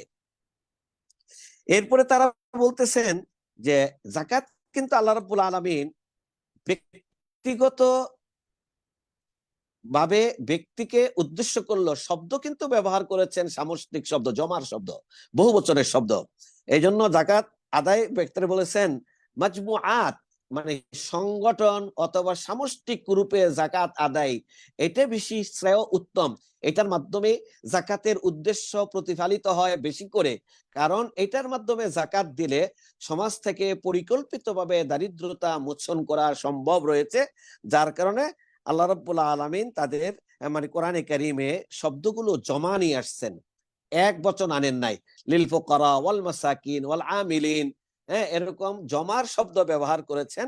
এটার দ্বারা বোঝা গেল একক ব্যক্তির চেয়ে সামষ্টিক অথবা প্রতিষ্ঠান এই কেন্দ্রিক জাকাত ব্যবহার এটা বেশি উত্তম। আল্লাহ রাব্বুল আলামিন শব্দটা এইভাবে ব্যবহার করেছেন। এটা আল্লাহ রাব্বুল আলামিন যেমন চাচ্ছিলেন যে মানুষেরা সামষ্টিকভাবে জাকাতের মাধ্যমে সমাজ থেকে দারিদ্রতা বিমোচন করুক, এই জন্য তারা বলেন যে সামষ্টিকভাবে জাকাত আদায় করা এটা কোরআন থেকে আমরা পেয়ে থাকি। এরপরে যারা বলেছেন জাকাতের ক্ষেত্রে, এখন তামলিকটা দুই ধরনের। একটা তামলিক আমরা বলেছিলাম যে মানফাআহ, মানে পরিপূর্ণ এই জাকাতের অর্থ দিয়ে আমি আমার যে কোনো কল্যাণ, আমার যে কোনো প্রয়োজন সম্পাদন করতে পারি। আমি ইচ্ছা করলে আমার এই টাকা আমি আরেকজনকেও মালিক বানায় দিতে পারি। এটাকে বলা হয় তামলিকুল মানফা, যার মধ্যে তামলিকুল মুআওয়াদা, ইওয়াজ, একজন আরেকজনকে এটার মালিক অন্তর্ভুক্ত করতে পারে। আর দুই নম্বর হলো তামলিকুল ইনতিফা, শুধু সেখান থেকে উপকৃত হওয়া যাবে, কোনো কিছু মালিক হওয়া যাবে না। অর্থাৎ জাকাত ভিত্তিক একটা শিল্প কারখানা দাঁড়িয়েলো, সেখানে যারা দরিদ্র তারা কাজ করলো, সেখান থেকে তাদের সকল কিছু ব্যয়বার, সংসার পরিচালনা, চিকিৎসা, শিক্ষা তার পরিবারের জন্য ওই প্রতিষ্ঠান গ্রহণ করলো। এটা হলো তাকে কোনো অর্থ দেওয়া হবে না, কিন্তু তার প্রয়োজনটাকে পরিপূর্ণ করে দেওয়া হবে। এটা হলো মানফা, মানে নিজে মানফা কল্যাণ লাভ করতে পারবে, কিন্তু সে এমন কিছু পাচ্ছে না যেটার দ্বারা সে অন্যকে মালিক বানায় দিতে পারবে। এটা এটা জায়েজ কিনা না জায়েজ, এই ক্ষেত্রে যদি না জায়েজ বলে কেউ কেউ, যে যারা তামলিকের ব্যাপারে একটু কঠিন মন্তব্য করেছেন বা মতামত দিয়েছেন, এই পরবর্তী সমসাময়িক ওলামারা তারা দুইটা হাদিস এখানে উপস্থাপন করে থাকেন যে জাকাত কিন্তু ভোগ করার জন্য আমরা দেখে থাকি দুইটা হাদিস। একটা হাদিস বর্ণিত আবু হুরায়রা রাদিয়াল্লাহু তাআলা আনহু, তিনি বললেন কানা রাসূলুল্লাহ ইযা উতিয়া বিতাআমিন সাআলা আনহু, আল্লাহ রাসূলের কাছে যখন কোনো খাদ্যদ্রব্য নিয়ে আসা হয় তখন তিনি জিজ্ঞাসা করেন আহাদিয়াতুন আম সাদাকা, এটা কি গিফট, হাদিয়া নাকি এটা যাকাত? ফাইন কিলা সাদাকা, যদি বলে এটা যাকাত অথবা সাদকা, ক্বালা লি আসহাবি কুলু, তখন তিনি বলেন যে তোমরা খাও। ওয়ালাম ইয়াকুল, রাসূলুল্লাহ সাল্লাল্লাহু আলাইহি ওয়াসাল্লাম সেটা ভোগ করতেন না।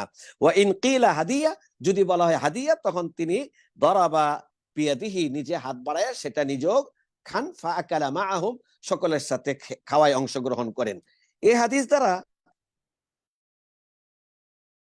বোঝা গেল যে রাসূলকে যাকাতে দিলেন, ভোগ করার জন্য সুযোগ দিলেন, তাহলে ভোগ করাটাও জাকাত ব্যয়ের অন্তর্ভুক্ত, তামলিকেরই একটা অন্তর্ভুক্ত, তামলিকের দ্বিতীয় পর্যায়ে যেটা রয়েছে।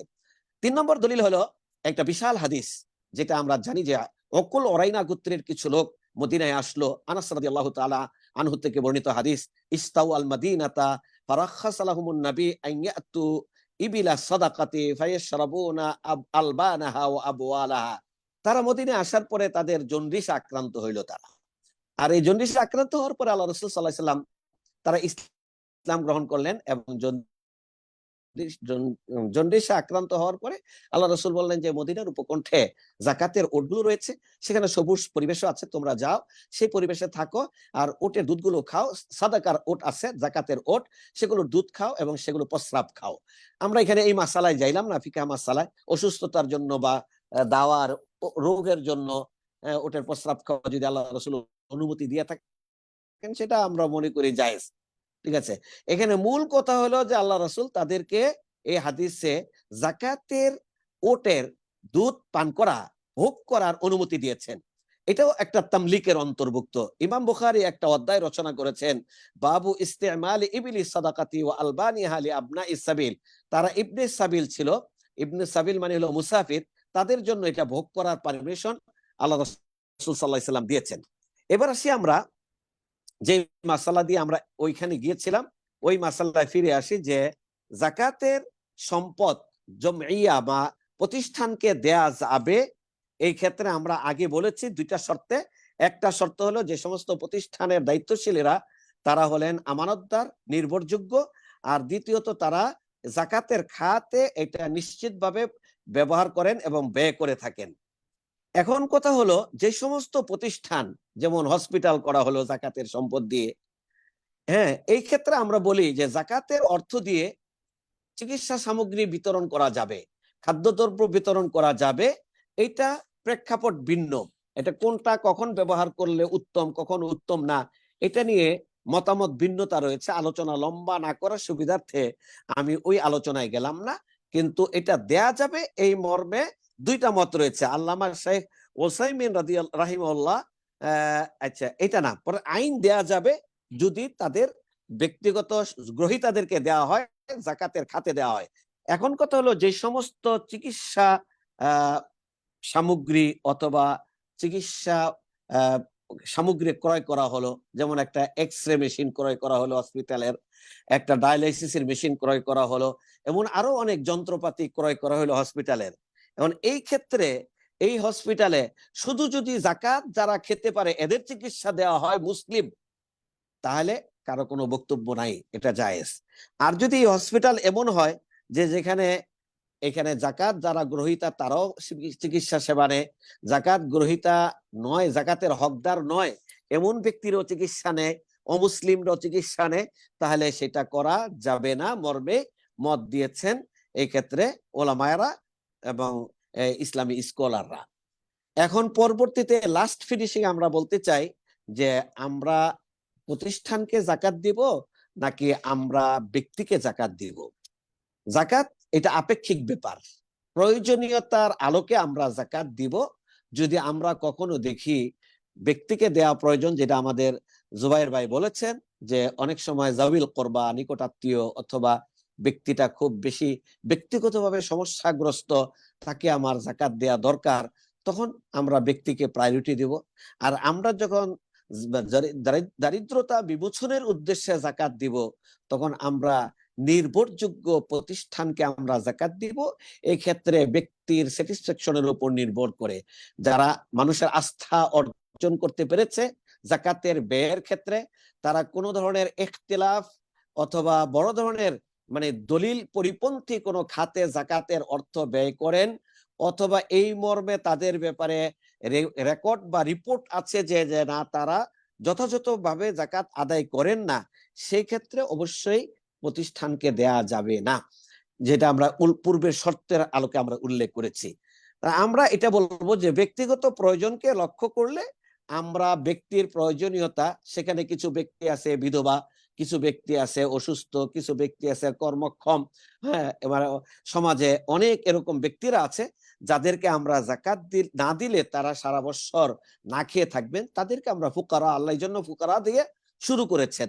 আল্লাহ যেটা দিয়ে শুরু করেছেন এটার একটা লিমিটেড প্রয়োজন, এই লিমিটেড প্রয়োজনের পরে আনলিমিটেড প্রয়োজনের দিকে আমরা জাকাত দিতে পারবো।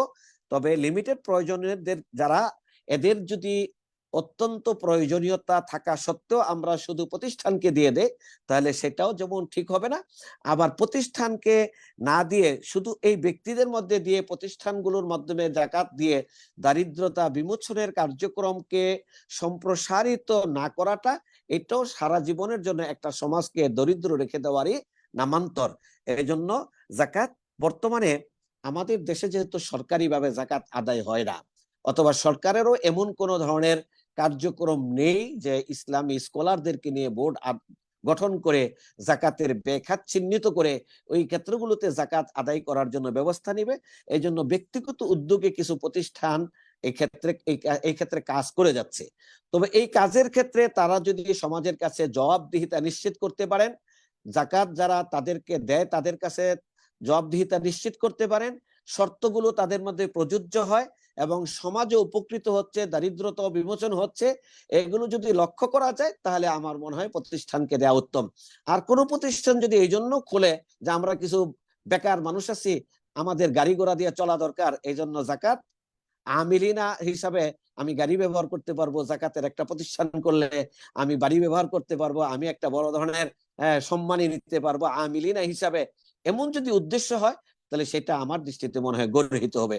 আর উদ্দেশ্য যদি হয় সমাজের দারিদ্রতা বিমোচন, গঠনতন্ত্রটা যদি স্পষ্ট থাকে, আর এই ক্ষেত্রে যদি আল্লাহভীতি থাকে এবং আমানতদারিতা থাকে, তাহলে আমার মনে হয় প্রতিষ্ঠানের মাধ্যমে জাকাত আদায় করে সমাজ থেকে দারিদ্রতা বিমোচন করা, এটা আমাদের ইসলামেরও দাবি, এবং কোরআনে কারিমে এই জমার সিগা দিয়ে এই দিকে আমাদেরকে ইন্ডিকেশন করা হয়েছে।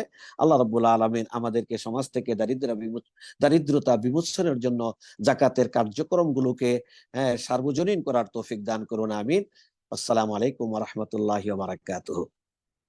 ওয়ালাইকুম আসসালাম রহমতুল্লাহি ওয়া বারাকাতুহু। জাযাকুমুল্লাহ খাইরান ওস্তাদ শাফিউদ্দিন মাদানী স্যারকে। আহ সুপ্রিয় দর্শক এবং শ্রোতা, আমরা এতক্ষণ আলোচনা করছিলাম জাকাত প্রদানের ক্ষেত্রে অগ্রাধিকার আমরা কি দেব, ব্যক্তি না প্রতিষ্ঠান। এই বিষয়টা সুন্দরভাবে একটা ব্যালেন্স আলোচনা করেছেন আমাদের সম্মানিত sir professor doctor Shafiuddin Madani. তিনি আন্তর্জাতিক ইসলামী বিশ্ববিদ্যালয় চট্টগ্রাম দাওয়া এন্ড ইসলামিক স্টাডিজ বিভাগের সম্মানিত প্রফেসর। স্যারকে অনেক কৃতজ্ঞতা জানাচ্ছি জাকাত সম্প্রসারণ কার্যক্রমের পক্ষ থেকে। এই পর্যায়ে আমরা আমাদের সর্বশেষ আজকের প্রধান আলোচকের কাছে চলে যাব এবং স্যারকে অনুরোধ করব আলোচনা করার জন্য, এবং দুঃখ প্রকাশ করব যে আমাদের অনুষ্ঠানটা একটু দেরি করে শুরু করার কারণে একটু দেরিতে শেষ হচ্ছে, সেজন্য দুঃখ প্রকাশ করছি। স্যারকে অনেকক্ষণ বসিয়ে রেখেছি, সেজন্য দুঃখ প্রকাশ করে শুরু করছি। সুপ্রিয় দর্শক এবং শ্রোতা, এই পর্যায়ে আমাদের সাথে আলোচনা করার জন্য এবং মূল্যবান মতামত দেওয়ার জন্য অনুরোধ করব ইসলামী বিশ্ববিদ্যালয় কুষ্টিয়ার আল কোরআন এন্ড ইসলামিক স্টাডিজ বিভাগের সাবেক সাবেক প্রফেসর ডক্টর ABM হিজবুল্লাহ স্যারকে। জাকাত প্রদানের ক্ষেত্রে আমাদের বাংলাদেশের প্রেক্ষাপটকে বিবেচনা করে অগ্রাধিকার আমরা কি দেব, বিভিন্ন প্রতিষ্ঠান যেগুলো জাকাত নেয় সেগুলোকে দেব নাকি আমরা ব্যক্তিদেরকে দেব, এই বিষয়টা সামগ্রিকভাবে একটু আলোচনা করার জন্য অনুরোধ করছি। স্যার দয়া করে মাইকটা একটু অন করতে হবে স্যার। হ্যাঁ। عليكم ورحمة الله وبركاته. الحمد لله والصلاة والسلام على رسول الله وعلى آله وأصحابه أما بعد. من الله سبحانه وتعالى قال في كتابه إنما الصدقات للفقراء والمساكين والعاملين والمؤلفة إلى آخر الآية. জাকাত সম্প্রসারণ কার্যক্রমের উদ্যোগে 30তম অনলাইন আলোচনা বিষয় জাকাত প্রদানের ক্ষেত্রে অগ্রাধিকার ব্যক্তি আর প্রতিষ্ঠান। প্রথমে আমি আন্তরিক মোবারকবাদ জানাচ্ছি এর পরিচালক জনাব হাম্মাদুল করিমকে, পাশাপাশি জুবাইর আলম সঞ্চালনের দায়িত্ব পালন করেছেন এবং আমাদের সাথে যোগাযোগের দায়িত্ব তিনি এটা আয়োজনের ব্যবস্থা নেন। এর পাশাপাশি আমি কৃতজ্ঞতা প্রকাশ করছি ডক্টর জুবায়ের মোহাম্মদ এহসানুল হক, ঢাকা বিশ্ববিদ্যালয়ের আদি এবং আমাদের ইসলামাবাদ ডক্টর শফিক মাদানী। স্যার সাউন্ডটা সম্ভবত মোবাইল একটু কম ক্যাপচার করছে, মানে একটু আস্তে ক্যাপচার করছে সম্ভবত। আমি অবশ্য একটু দূরে বসেছিলাম, এখন ঠিক আছে? জি স্যার, এখন ঠিক আছে। আর তো আমি মাগরিবের নামাজ আমাদের এখানে 9টায় শুরু হয়, শেষ করতে 9:30। আমি আসতে 2 নম্বর আলোচনা ঘন্টাব্যাপী আমাদের থাকলেও সেটা 1 ঘন্টা থাকে চলে, কিন্তু আলোচনার ব্যাপ্তি এত বেশি, এত সুন্দর, যিনি আলোচনা করেন তিনি সবকিছু তুলে আনবে সময়। তারপরেও আমাদেরকে সময়টা রেগুলার খেয়াল করা উচিত, আমরা নির্ধারিত সময়ের ভিতরে পয়েন্ট আকারে আমরা আলোচনা নিয়ে আসবো। তারপরেও আজকে আমার জন্য সুবিধা হয়েছে যে জুবায়ের মোহাম্মদ এহসানুল হক আলোচনা করেছেন, তারা পুরোটা না প্রথম দুইবার ডক্টর শফিউদ্দিন মাদানির পুরো আলোচনায় আলহামদুলিল্লাহ শুনলাম। তো এতে করে আমার অনেক কিছু বলা লাগবে, আপনারাই বলেছেন। আমি যেটা করতে পারবো বা যেটা করার চেষ্টা করি সেটা হচ্ছে এখান থেকে ফাইন্ডিংসটা আমি নিয়ে আসবো। এবং এর মধ্যে কিছু মন্তব্য আছে, সেগুলো আমি তুলে ধরার চেষ্টা করি। 1 নম্বর হচ্ছে যে এটা আমাদের এখানে আরো আলোচনার মধ্যে উঠে এসেছে যে যাকাত গ্রহীতা যারা যাকাত তাদের শ্রেণীটা আল্লাহ পাক নিজেই নির্ধারণ করে দিয়েছে। এবং এই যে নামক সাদাকাতুল ফুকারা, এখানে যে নামের কথা বলা হয়েছে ডক্টর শফিউদ্দিনের আলোচনায় এসেছে। কেউ বলেছেন ইস্তাবদিক, তাহলে ব্যক্তি, আর কেউ বলেছেন লিল ইনতিফা, এর দ্বারা ব্যক্তি লিল ইনতিফা লিতাহসিস, এর দ্বারা ব্যক্তিও বোঝায় সংস্থাও বোঝায়। আর যদি লিল ইনতিফা বলা হয় তাহলে এটা আরো বিশাল প্রশিক্ষণ। কোনটা আমরা নেব? আসলে এই প্রশ্নগুলো আসছে, এই প্রশ্নগুলো বহু। আমরা যদি যাকাতের ইতিহাসকে আমরা খুঁজি তাহলে আমরা দেখতে পাই এই যাকাতের সূচনা হয়েছে প্রিয় নবী রাসূলুল্লাহ সাল্লাল্লাহু আলাইহি সাল্লামের সময়। কোরআনে কারীম যখন নাযিল হয়েছে, যদিও এই যাকাতের প্রচলন এর আগে অন্যান্য নবীদেরও ছিল। ঈসা আলাইহিস সালাম তো বলছেন ওয়াসান বিস সালাত মাদিন তাহলে দেখা যায় যাকাত তখন হচ্ছে, কিন্তু যাকাত আদায়ের পদ্ধতি ভিন্ন। তো ইসলামের যে পদ্ধতিটা অনুসরণ করা হয়েছে সেটা আমাদের নতুন করে আবিষ্কার করতে হবে। কোরআনে কারীম আমাদেরকে সেই দিক নির্দেশনা দিয়েছে এবং সে আয়াতের আলোকে রাসূল করিম সাল্লাল্লাহু আলাইহি ওয়াসাল্লামের দিক নির্দেশনা এবং আমল আমাদেরকে সেটা ব্যাখ্যা করে দিয়েছে। এবং রাসূল করিম সাল্লাল্লাহু আলাইহি ওয়াসাল্লামের যে ব্যাখ্যা বিশ্লেষণ নির্দেশনা সেটা সাহাবায়ে কেরাম রাদিয়াল্লাহু তাআলা আনহু করে দেখিয়েছে। এবং এগুলো যদি আমরা একটু বিশ্লেষণ করি তাহলে আমরা দেখতে পাবো তৎকালীন সময়ে ব্যক্তিগতভাবে খুব কমই যাকাত আদায় করা, যে যাকাতটা আদায় করা হতো সেটা যাকাত ফান্ডে জমা রাসূল করিম সাল্লাল্লাহু আলাইহি ওয়াসাল্লাম সেটা দেখা গেছে। বরং নবী সাল্লাল্লাহু আলাইহি ওয়াসাল্লাম বিভিন্ন গোত্রে কালেক্টর পাঠিয়েছেন, পাঠাতেন যারা যাকাত কালেকশন করে নিয়ে এসে বাইতুল মালে জমা, আর সেখান থেকে যোগ্য ব্যক্তিদের কাছে সেটা হতো। আর ব্যক্তিগতভাবে কেউ কেউ এসে নবীজি সাল্লাল্লাহু আলাইহি ওয়াসাল্লামের কাছে সাহায্য চাইত, তখন নবীজি সাল্লাল্লাহু আলাইহি ওয়াসাল্লাম তার স্পেশাল পাওয়ারে তিনি বাইতুল মাল থেকে যাকাতের অংশ থেকে তাদেরকে দিতেন বা ভিন্নভাবে সেটা ব্যবস্থা করতেন। এটা হচ্ছে তাহলে এখানে আমরা দেখতে পাচ্ছি যে রাসূল করিম সাল্লাল্লাহু আলাইহি ওয়াসাল্লামের সময় প্রধান যেটা ছিল সেটা হচ্ছে আপনার প্রাতিষ্ঠানিক অথবা রাষ্ট্রীয়। আবু বকর রাদিয়াল্লাহু তাআলা আনহু তাই ছিলেন, হযরত ওমর, হযরত ওসমান, আলী রাদিয়াল্লাহু তাআলা আনহু তাই ছিলেন। পরবর্তী সময়ে দেখা যায় কোন উমাইয়া এবং বনি আব্বাসিয়ার সময় তারাও চেষ্টা করেছেন যে রাষ্ট্রীয়ভাবে এই যাকাতের খাতকে নিয়ে, কিন্তু যখন দেখা গেল এই যাকাতের খাতের মধ্যে বা ব্যবস্থা করার মধ্যে কিছু দুর্বলতা পরিলক্ষিত হচ্ছে, সঠিকভাবে সেটা আদায় হচ্ছে, তখনই কিন্তু ব্যক্তিগতভাবে যাকাত দেওয়ার প্রচলনটা শেষ। যে মানে বিশ্বস্ততা অর্জন করা, যেটা আমাদের বিভিন্ন মাসআলা এবং উত্তরের পর্বের মধ্যে সেখানে বলা হচ্ছে প্রতিষ্ঠানকে দেওয়ার ব্যাপারে সত্যিই হচ্ছে প্রথম আইয়াকুনাল আমিলুনা আলাইহা উমানা, যারা এটা পরিচালনা করবে তারা যেন আমানত, কিন্তু সে আমানতের করছে। আর এখান থেকে এসেই ওলামায়ে ইকরাম পরবর্তীতে এই কথা একরকম আমি বলবো বাধ্য হয়ে যে প্রতিষ্ঠানের চাইতে ব্যক্তিকে দেখতে চাইতে বেশি দাম পাবো। এখান থেকে কিন্তু এর অর্থ এই নয় যে প্রতিষ্ঠান বা সংস্থা যারা যাকাতকে নিয়ে কার্যক্রম পরিচালনা করে তাদেরকে দেওয়া যায়।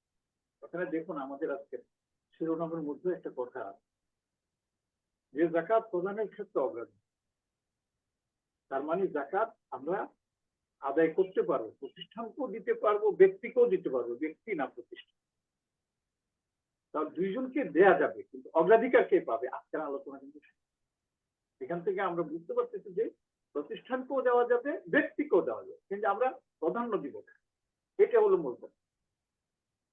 এই বিষয়ে আমি যতটুকু আলহামদুলিল্লাহ পড়াশোনা করেছি কয়েকদিন আর আজকে যে আলোচনা, সেই আলোচনা থেকে আমি যেটা ফাইন্ড আউট করছি, কনক্লুশনে আছে, সেটা হচ্ছে এই যে আমি আমার এলাকায়, যেমন একটা হাদিসের মধ্যে আছে, যে এলাকায় যাকাত উসুল করা হয় সেখানে ধনীদের থেকে তোমরা গ্রহণ করো, আর সেই এলাকার দরিদ্রদের মাঝে সেটা দিতে। এর মধ্যে যদি বাড়তি যেটা থাকে সেটা সেন্ট্রালে পাঠিয়ে দেয়, এটা পরে ইয়েতে আসে, ফিকহের মাসআলা আসে। তো যেটা এখানে আমরা বলার উদ্দেশ্য যে আমি যে এলাকায় বসবাস করি, 1 নম্বর, সেই এলাকার সবাই কি সচ্ছল? আর ব্যক্তি কেন্দ্রিক যদি হয় সেখানে তখন দেখতে হয় যেটাকে প্রাধান্য দেওয়া হয়েছে আত্মীয় স্বজন। আপনি আপনার আত্মীয় স্বজন দিকে লক্ষ্য, এবং সে আত্মীয় স্বজনের মধ্যেও কিন্তু আপনার শ্রেণী বিন্যাস, উপরে আর নিচে দেওয়া যাবে না, পিতা মাতা এবং তাদের নিচে সন্তান সন্তান দেওয়া যাবে, কিন্তু ডানে বামে দেওয়া যাবে। ডানে বাম মানে একদিকে চাচা ফুপুরা আছে, অন্যদিকে মামা খালারা আছে, ওদেরকে দেওয়া যাবে। ভাই বোন আছে, ভাই বোনকে দেওয়া যাবে। এখন যদি এদের মধ্যে কেউ অসচ্ছল জাকাত যোগ্য, তারা হচ্ছে দেখুন, আমাদের আল্লাহ সবাইকে ভালো রাখে, কাউকে কারো মুখাপেক্ষ না, কিন্তু এরপরেও দেখা যায় আপন ভাই বোনদের মধ্যে অনেকে এমন এমন অবস্থায় পড়ে যাদের চিকিৎসা চলে না, খাবার চলে না, চিকিৎসা দিবে, তখন কি করবে? তখন কি আপনি প্রতিষ্ঠানকে দিয়ে দেবেন, নাকি আপনি বিদেশে পাঠিয়ে দেবেন? এই সমস্ত ক্ষেত্রে তখন ওলামা একরাম এই ব্যাপারে স্পষ্ট বলেছেন যে তখন আপনার নিকট আত্মীয় হচ্ছে প্রধান প্রায়োরিটি সে পাবে, এবং এই ব্যাপারে হাদিসের মধ্যে আছে যে আত্মীয় স্বজনকে দিলে ডাবল ফল, একদিকে আপনি দানের সততা পেলেন, আর একদিকে আত্মীয়তার বন্ধনের জন্য হচ্ছে। আচ্ছা, এইভাবে আস্তে আস্তে সেটা একটা মানে চৌহদ্দিটা প্রসেস, আত্মীয় স্বজন, এরপরে আপনার মানে নিকট আত্মীয়, দূর আত্মীয়, তারপরে আপনার সমাজের লোক, তারপরে আপনার শহরের লোক, তারপরে আপনার রাষ্ট্রের লোক, এভাবে আপনার আস্তে আস্তে করে দিয়ে আপনি মানে বিস্তৃত করেন। আর যেহেতু আমরা সবাইকে সমানভাবে বা সবাইয়ের কাছে এই যাকাতের অর্থ পৌঁছাতে পারবো না, এবং এটা সম্ভব না, সেক্ষেত্রে আমাদের কাছে মানে পদ্ধতি আছে দুটি, একটা সরকারি ভাবে, রাষ্ট্রীয় ভাবে, আর একটা হচ্ছে বেসরকারি। রাষ্ট্রীয় ভাবে অন্যান্য দেশে আছে, সৌদি আরবে আছে, মিশরে আছে, আলাদা আছে, কিন্তু সকল মুসলিম কান্ট্রি তো নামটাও আসছে আপনার জাকাত আছে, আমাদের দেশেও আছে, ফাউন্ডেশন সাথে পরিচালনা, এবং জাকাত ফান্ডে যে টাকা দেওয়া হয় সেটা আবার করমুক্ত ঘোষণা করা। কিন্তু দুঃখজনক হলো সত্য, এটা আমাদের দুর্বলতা, ওদের প্রতি আমাদের বিশ্বস্ততা না থাকার কারণে বা দুর্বল থাকার কারণে তাদেরকে জাকাত দেওয়া হয়, জাকাত খুব কম তাদের কাছে। তবে ভালো হতো যদি তারা বিশ্বস্ততা অর্জন করে জাকাত যোগ্য মানুষের কাছে জাকাত পৌঁছে দেওয়া ব্যবস্থা করতেন, তাহলে সেটাই হতো।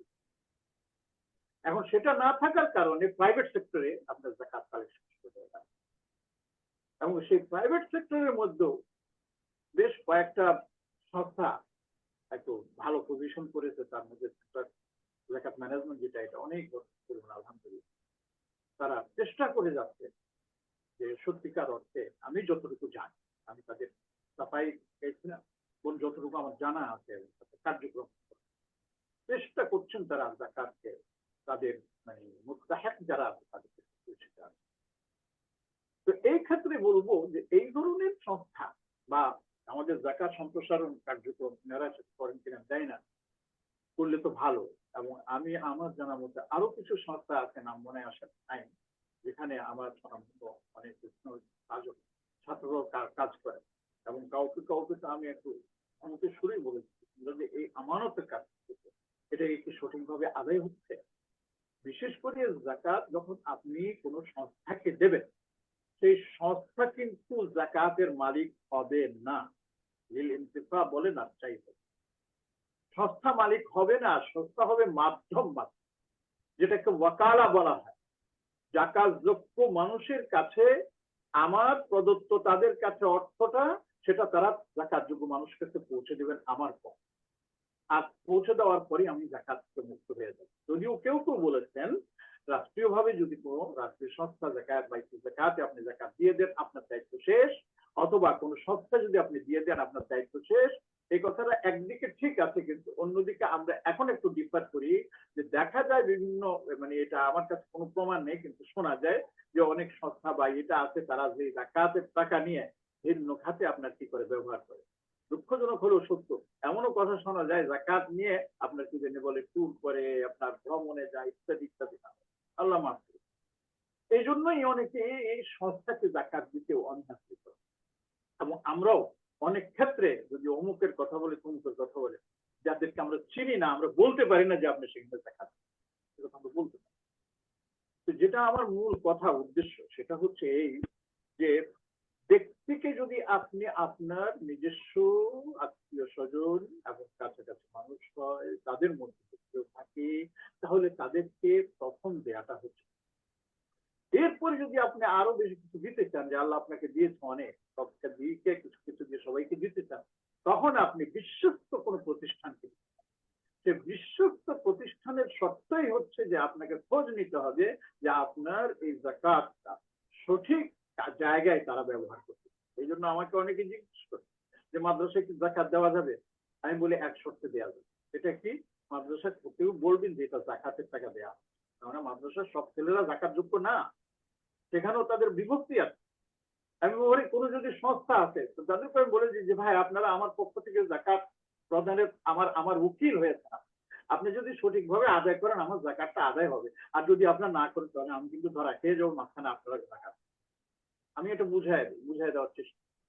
তো যাই হোক, তো তারা দেখেছি কয়েকটা সংস্থার কথা আমি বললাম যে তাদের নাম মনে আসছে না, সেখানে আমার ছাত্র কাজ করতে ওরা আমাকে এনশিওর করেছে স্যার আমরা আমাদের জাকাত আমরা যেটা কালেকশন করি সেটা যোগ্য ব্যক্তিদের হাতেই পৌঁছে দেওয়ার সর্বাত্মক চেষ্টা করি। তবে কিছু শর্ত আছে আমার।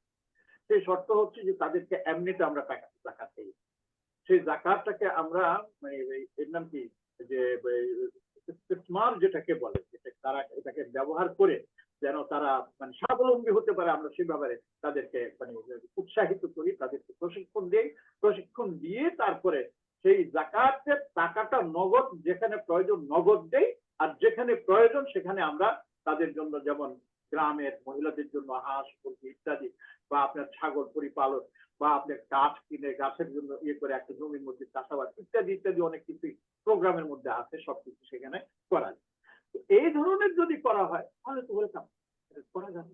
তাহলে এখানে আমরা বলতে পারবো যে এটা জাকাতের টাকাটা তারাই পাচ্ছে, সেখানে মাঝখানে শুধু একটা জিনিস আমি খুব মানে সতর্কতার সাথে বলছি যে এই মাঝখানে যে প্রশিক্ষণের জন্য বা অফিস খরচের জন্য বা কি জানি বলে আপনার অন্যান্য আলাদা যে সমস্ত গুলো আছে সেগুলো আসবে, সেগুলির খরচ দিবে অনেকে বলে আমিলিনা আলিহার ইয়েতে ফেলে ওই অফিসের ভাড়া, তারপরে কারেন্ট বিল, তারপরে আপনার এসি বিল, তারপরে আপনার এর নাম কি গাড়ির বিল সব নিয়ে নিতে চায়। না না, এটা হবে আপনাকে তো এর জন্য আলাদা ইনকামের ব্যবস্থা করতে হবে, যেটা দিয়ে আপনি অফিস চালাবেন, যেটা নিয়ে আপনি গাড়ির তেল কিনবেন, যেটা দিয়ে গাড়ি চড়বেন, যেটা দিয়ে আপনি নাস্তা করবেন, সব আমিলিনা আলিহা মানে হচ্ছে ওই সমস্ত লোক যাদের মানে পুরো সময়টা 24 ঘন্টাই শুধু এই কাজের জন্য যদি ব্যয় করা হয়, তাদেরকে আপনি কি জেনারেল বেতন ভাতা দিতে পারবেন, এছাড়া অন্য কাজে করতে পারবেন। তো এগুলির ব্যাপারেও কিন্তু আমরা সতর্কতা মানে অবলম্বন করা প্রয়োজন। এবং আমি বলে দিই, তখন বলে যে না আমাদের কিছু ফান্ড আমরা যখন মানে করি তখন আমরা বলে দিই যে জাকাতেরটা আমাদের সম্পূর্ণ আলাদাভাবে আমরা খরচ করব, আর সাদাকা ফান্ডের মধ্যে অন্যান্য যেগুলো আছে সেগুলোকে আমরা আমাদের অন্যান্য কাজে ব্যবহার করি। তো এটাকে ধরে রাখাটা কিন্তু না, এই জিনিসটা কিন্তু হ্যাঁ। 2 নম্বর হচ্ছে এখন সংস্থার ক্ষেত্রে আরেকটা জিনিস দেখা যাচ্ছে, সেটা হচ্ছে দেখুন অনেকে এই আমাদের দুর্বলতাটাকে কাজে লাগিয়ে অনেকে এমন সংস্থা বের করছে যেগুলো পরিচালনার মধ্যে আছে অমুক্তি। আমি এক কথায় বলে দিই, এখানে কেউ সাম্প্রদায়িক খুঁজে নেবেন না, এটা আমার শরীয়তের মাসআলা। সেটা হচ্ছে আপনার অমুসলিম দ্বারা পরিচালিত কোন প্রতিষ্ঠানে জাকাত দিলে জাকাত আদায় হলে আপনার, কারণ ওদের মানে খরচের ব্যাপারটা মানে এর নাম কি স্পষ্ট, কাজেই ওখানে না দেওয়াটা 2 নম্বর। 3 নম্বর হচ্ছে প্রতিষ্ঠানে আপনি দিলেন, সেই টাকাটা দিয়ে কিনা তারা গরিবের সেবার জন্য হসপিটাল তৈরি করলো, গরিবের সেবার জন্য আপনার এর নাম কি কোম্পানি খুললো, গরিবের সেবার জন্য আপনার কি জানি বলে এর নাম কি ফ্যাক্টরি তৈরি করলো, এবং সেখান থেকে টাকা ইনকাম করে সেটা বিলি করে দেবে, এটাও যায়। জাকাতের টাকা দিয়ে আপনি কোম্পানি তৈরি করতে পারবেন, জাকাতের টাকা দিয়ে আপনি বাস রাস্তায় নামাতে পারবেন। কেননা সেটার মধ্যে এটা আমার যতটুকু মনে পড়ে এই নিয়ে মাসআলা হয়েছিল যে মানে ইস্তেসমার আর আমওয়ালুজ যাকাত এটা জায়েজ আছে কি। তখন ওলামায়ে কেরাম বলছেন যে, অনেকে বলছেন যে এটা তো ভালো কাজ, অসুবিধা কি, আমরা টাকা ইনকাম করে আরো বেশি দিতে পারবো। অন্য বলছেন যে না, এটা জায়েজ। যারা জায়েজ নেই বলেছেন ওরা এক কথাই বলছেন, আপনারা আমাকে নিশ্চয়তা দেন এই টাকার ইস্তেসমার যেটা আপনারা করবেন তার থেকে আপনি রেজাল্ট পাবেন, ফিডব্যাক পাবেন, এটা যে লসে যাবে না সেটার কোন নিশ্চয়তা। তখন সবাই চুপ হয়ে গেল। তার মানে ওই জাকাতের টাকা দিয়ে এগুলি করা যাবে, আপনি ভিন্নভাবে করেন, করে সেখান থেকে আপনি বিক্রি করেন, সেটা অন্য কথা। এটাও একটা মাসআলা, এটা নিয়েও কিন্তু আমাদের গবেষণা হবে আরো বেশি। তো যাই হোক, আমি সর্বশেষ কথার মধ্যে আসি। জাযাকুমুল্লাহু খাইর। জাকাত মানে সম্প্রসারণ কার্যক্রম তারা এইভাবেই বিভিন্ন ধরনের আলোচনার আয়োজন করে আমাদেরকেও কি জানি বলে পড়ালেখার প্রতি উদ্বুদ্ধ করছেন, এবং যারা শ্রোতা আছেন তাদেরকে উপকৃত হওয়ার সুযোগ করে দিচ্ছেন। তো এই জন্য আমি তাদেরকে আন্তরিক মুবারকবাদ জানাই, এবং পাশাপাশি এই ধরনের কার্যক্রম মানে চলমান থাকবে সেই জন্য আমি আপনাদের সবাইকে আহ্বান জানাবো। আর আজকের যে আলোচনাটা আমরা করলাম এটারও একটা সামারাইজ আমরা যেন সবাই সামনে তুলে ধরতে পারি, যে আর তৌফিক যেন আল্লাহ পাক সবাইকে দান করে। এর সাথে শেষাংশে এসে সবাইকে ঈদুল আজহার অগ্রিম ঈদ মোবারক জানাচ্ছি। তাকাব্বালাল্লাহু মিন্না ওয়া মিনকুম সালিহাল আমাল। আল্লাহু আকবার, আল্লাহু আকবার, লা ইলাহা ইল্লাল্লাহ, আল্লাহু আকবার, আল্লাহু আকবার, লিল্লাহিল হামদ। আর এই বলে আমি আমার বক্তব্য সবাইকে মানে মানে কৃতজ্ঞতা জানিয়ে শুকরিয়া আদায় করে শেষ করছি। দোয়া প্রার্থী আল্লাহ আমাদের সবাইকে নিয়ে আমল করার তৌফিক দান করুন। ওয়া আখিরু দাওয়ানা আলহামদুলিল্লাহি রাব্বিল আলামিন। আসসালামু আলাইকুম ওয়া রাহমাতুল্লাহি ওয়া বারাকাতুহু। আলহামদুলিল্লাহ, অনেক কৃতজ্ঞতা এবং শুকরিয়া, আন্তরিক মোবারকবাদ জানাচ্ছি আমাদের সম্মানিত প্রফেসর ডক্টর ABM হিজবুল্লাহ স্যারকে, কুষ্টিয়া ইসলামী বিশ্ববিদ্যালয়ের আল কোরআন এন্ড ইসলামিক স্টাডিজ বিভাগের সাবেক প্রফেসর স্যারকে। স্যার যে 3টা পয়েন্ট বলেছেন যে প্রতিষ্ঠানকে দেওয়া যাবে এবং যাওয়ার ক্ষেত্রে 3টা পয়েন্ট খুব গুরুত্বপূর্ণ, যেগুলো আসলে বাংলাদেশের যদি আমি বলি যে অনেকগুলো প্রতিষ্ঠানের আমরা যাচাই করি এই 3টা প্রতিষ্ঠান দিয়ে, তাহলে অনেক প্রতিষ্ঠানই এই 3টা শর্তে উত্তীর্ণ হতে পারবে না। অন্তত আমরা কাছ থেকে যে প্রতিষ্ঠানগুলোকে দেখি, প্রায় প্রতিষ্ঠানকেই দেখি। আমাদের সবার সতর্কতা অবলম্বন করা উচিত এই বিষয়ে। আর এর আগেও আমাদের আলোচকরা যে আলোচনাগুলো করেছেন সবগুলোরই সামারাইজ করে আমরা একটা লিখিত নোট করব ইনশাল্লাহ, এবং করে সেগুলো স্যারদেরকেও দেবো। আর একটা বিষয় হচ্ছে জাকাত সম্প্রসারণ কার্যক্রমের, জি স্যার বলতে চাচ্ছিলেন কিছু? একটা জিনিস একটু মানে আমার ফুটে গেছে, এই যে মানে এর নাম কি, এই যে প্রতিষ্ঠানকে দেওয়ার ক্ষেত্রে এই দেখুন মানে দেশের বাইরে কি দেওয়া যাবে না, এটাও কিন্তু একটা প্রশ্ন আছে। ওই বলে এর নাম কি দ্বারা অনেকে বলছেন যে এলাকার বাইরে যাওয়া যাবে না, কিন্তু এটা ঠিক না। বরং যদি উদ্বৃত্ত থাকে সেটা যেতে পারে, বরং উদ্বৃত্ত না থাকলেও প্রয়োজনে যেতে পারে। এই প্রসঙ্গে মানে প্রাসঙ্গিক ভাবে বলি, যেমন দেখেন এই যে এখন ফিলিস্তিন, রাফা এবং গাজা ইত্যাদিতে আমার ভাই বোনেরা কি কষ্টে আছে, তাদেরকে কে দিবে? কেউ তো দিচ্ছে। আল্লাহ আমাদেরকে হেফাজত করুক, যায় না আল্লাহ পাকের কি ফায়সালা যে আমাদের কোন সম্পদের অভাবটা আছে, তারা ওয়ার্ল্ডের মধ্যে মুসলিম সম্পদের কোন অভাবটা আছে? আমাদের তো এত সম্পদ আছে, যদি সঠিকভাবে যদি আমরা সেটাকে ব্যয় করতে পারতাম তাহলে দুনিয়াতে মুসলমানরা কোনোদিন কি জানি বলে আপনার ইয়ে থাকতো না, দুর্বল থাকতো না। এবং আফসোস সেখানে আমরা নাই, এখন তাদেরকে আমাদের জাকাতের জন্য আমাদের কাজ করতে হচ্ছে। এই জন্য সেটাও বলে দেয় যে ওই অনেকে ফিলিস্তিন ভাই বোনদের জন্য জাকাত কার্যক্রম তারা কাজ করতেছে, সেখানেও যদি কি জানি বলে আপনার বিশ্বস্ততা থাকে তাহলে সেখানেও জাকাত দেওয়া যাবে। ধন্যবাদ সবাইকে। জি, অনেক কৃতজ্ঞতা স্যারকে। তো স্যারের যে পয়েন্টগুলো বলেছেন, এবং এর আগে আমাদের ডক্টর জোবায়ের মোহাম্মদ এহসানুল হক স্যার এবং ডক্টর শাফিউদ্দিন মাদানী স্যার যে পয়েন্টগুলো বলেছেন সবগুলোই আমরা সামারাইজ করে লিখিত আকারে স্যারদেরকে আবার উপস্থাপন করবো এবং আমাদের দর্শকদের জন্য উপস্থাপন করব। আর একই সাথে আমাদের স্যার যেটা বলেছেন যে জাকাত সম্প্রসারণ কার্যক্রম, জাকাত আদান প্রদান বা গ্রহণ বিতরণ করে কিনা স্যার জন্য জ্ঞাতার্থে বলছি যে আমরা শুধুমাত্র জাকাতকে সম্প্রসারণ করার কার্যক্রমগুলো করে থাকি এবং এটা জাকাতের টাকায় বা জাকাতের জায়গা থেকে না, আমরা জাকাত সংগ্রহ করা এবং বিতরণ করা এই কাজটা আমরা সাধারণত করি না স্যার। আমাদের এই যে কার্যক্রম এটা হচ্ছে জাকাতের টাকার বাইরে, মানে এটা হচ্ছে জাকাত যাতে করে মানুষের কাছে সম্প্রসারিত হয়, জাকাতের ব্যাপারটা অনেকগুলো বিষয় মানুষের কাছে পরিষ্কার হয়, সেজন্য আমরা বিভিন্ন স্কলারদের কাছ থেকে জাকাত বিষয়ে শুনি এবং এই বিষয়গুলো আমাদের যে দর্শকরা আছেন তাদের কাছে আমরা প্রচার করি। এটাই হচ্ছে আমাদের কাজ, এটার সাথে জাকাত সংগ্রহ এবং বিতরণের আমাদের কোনো সম্পর্ক নেই স্যার।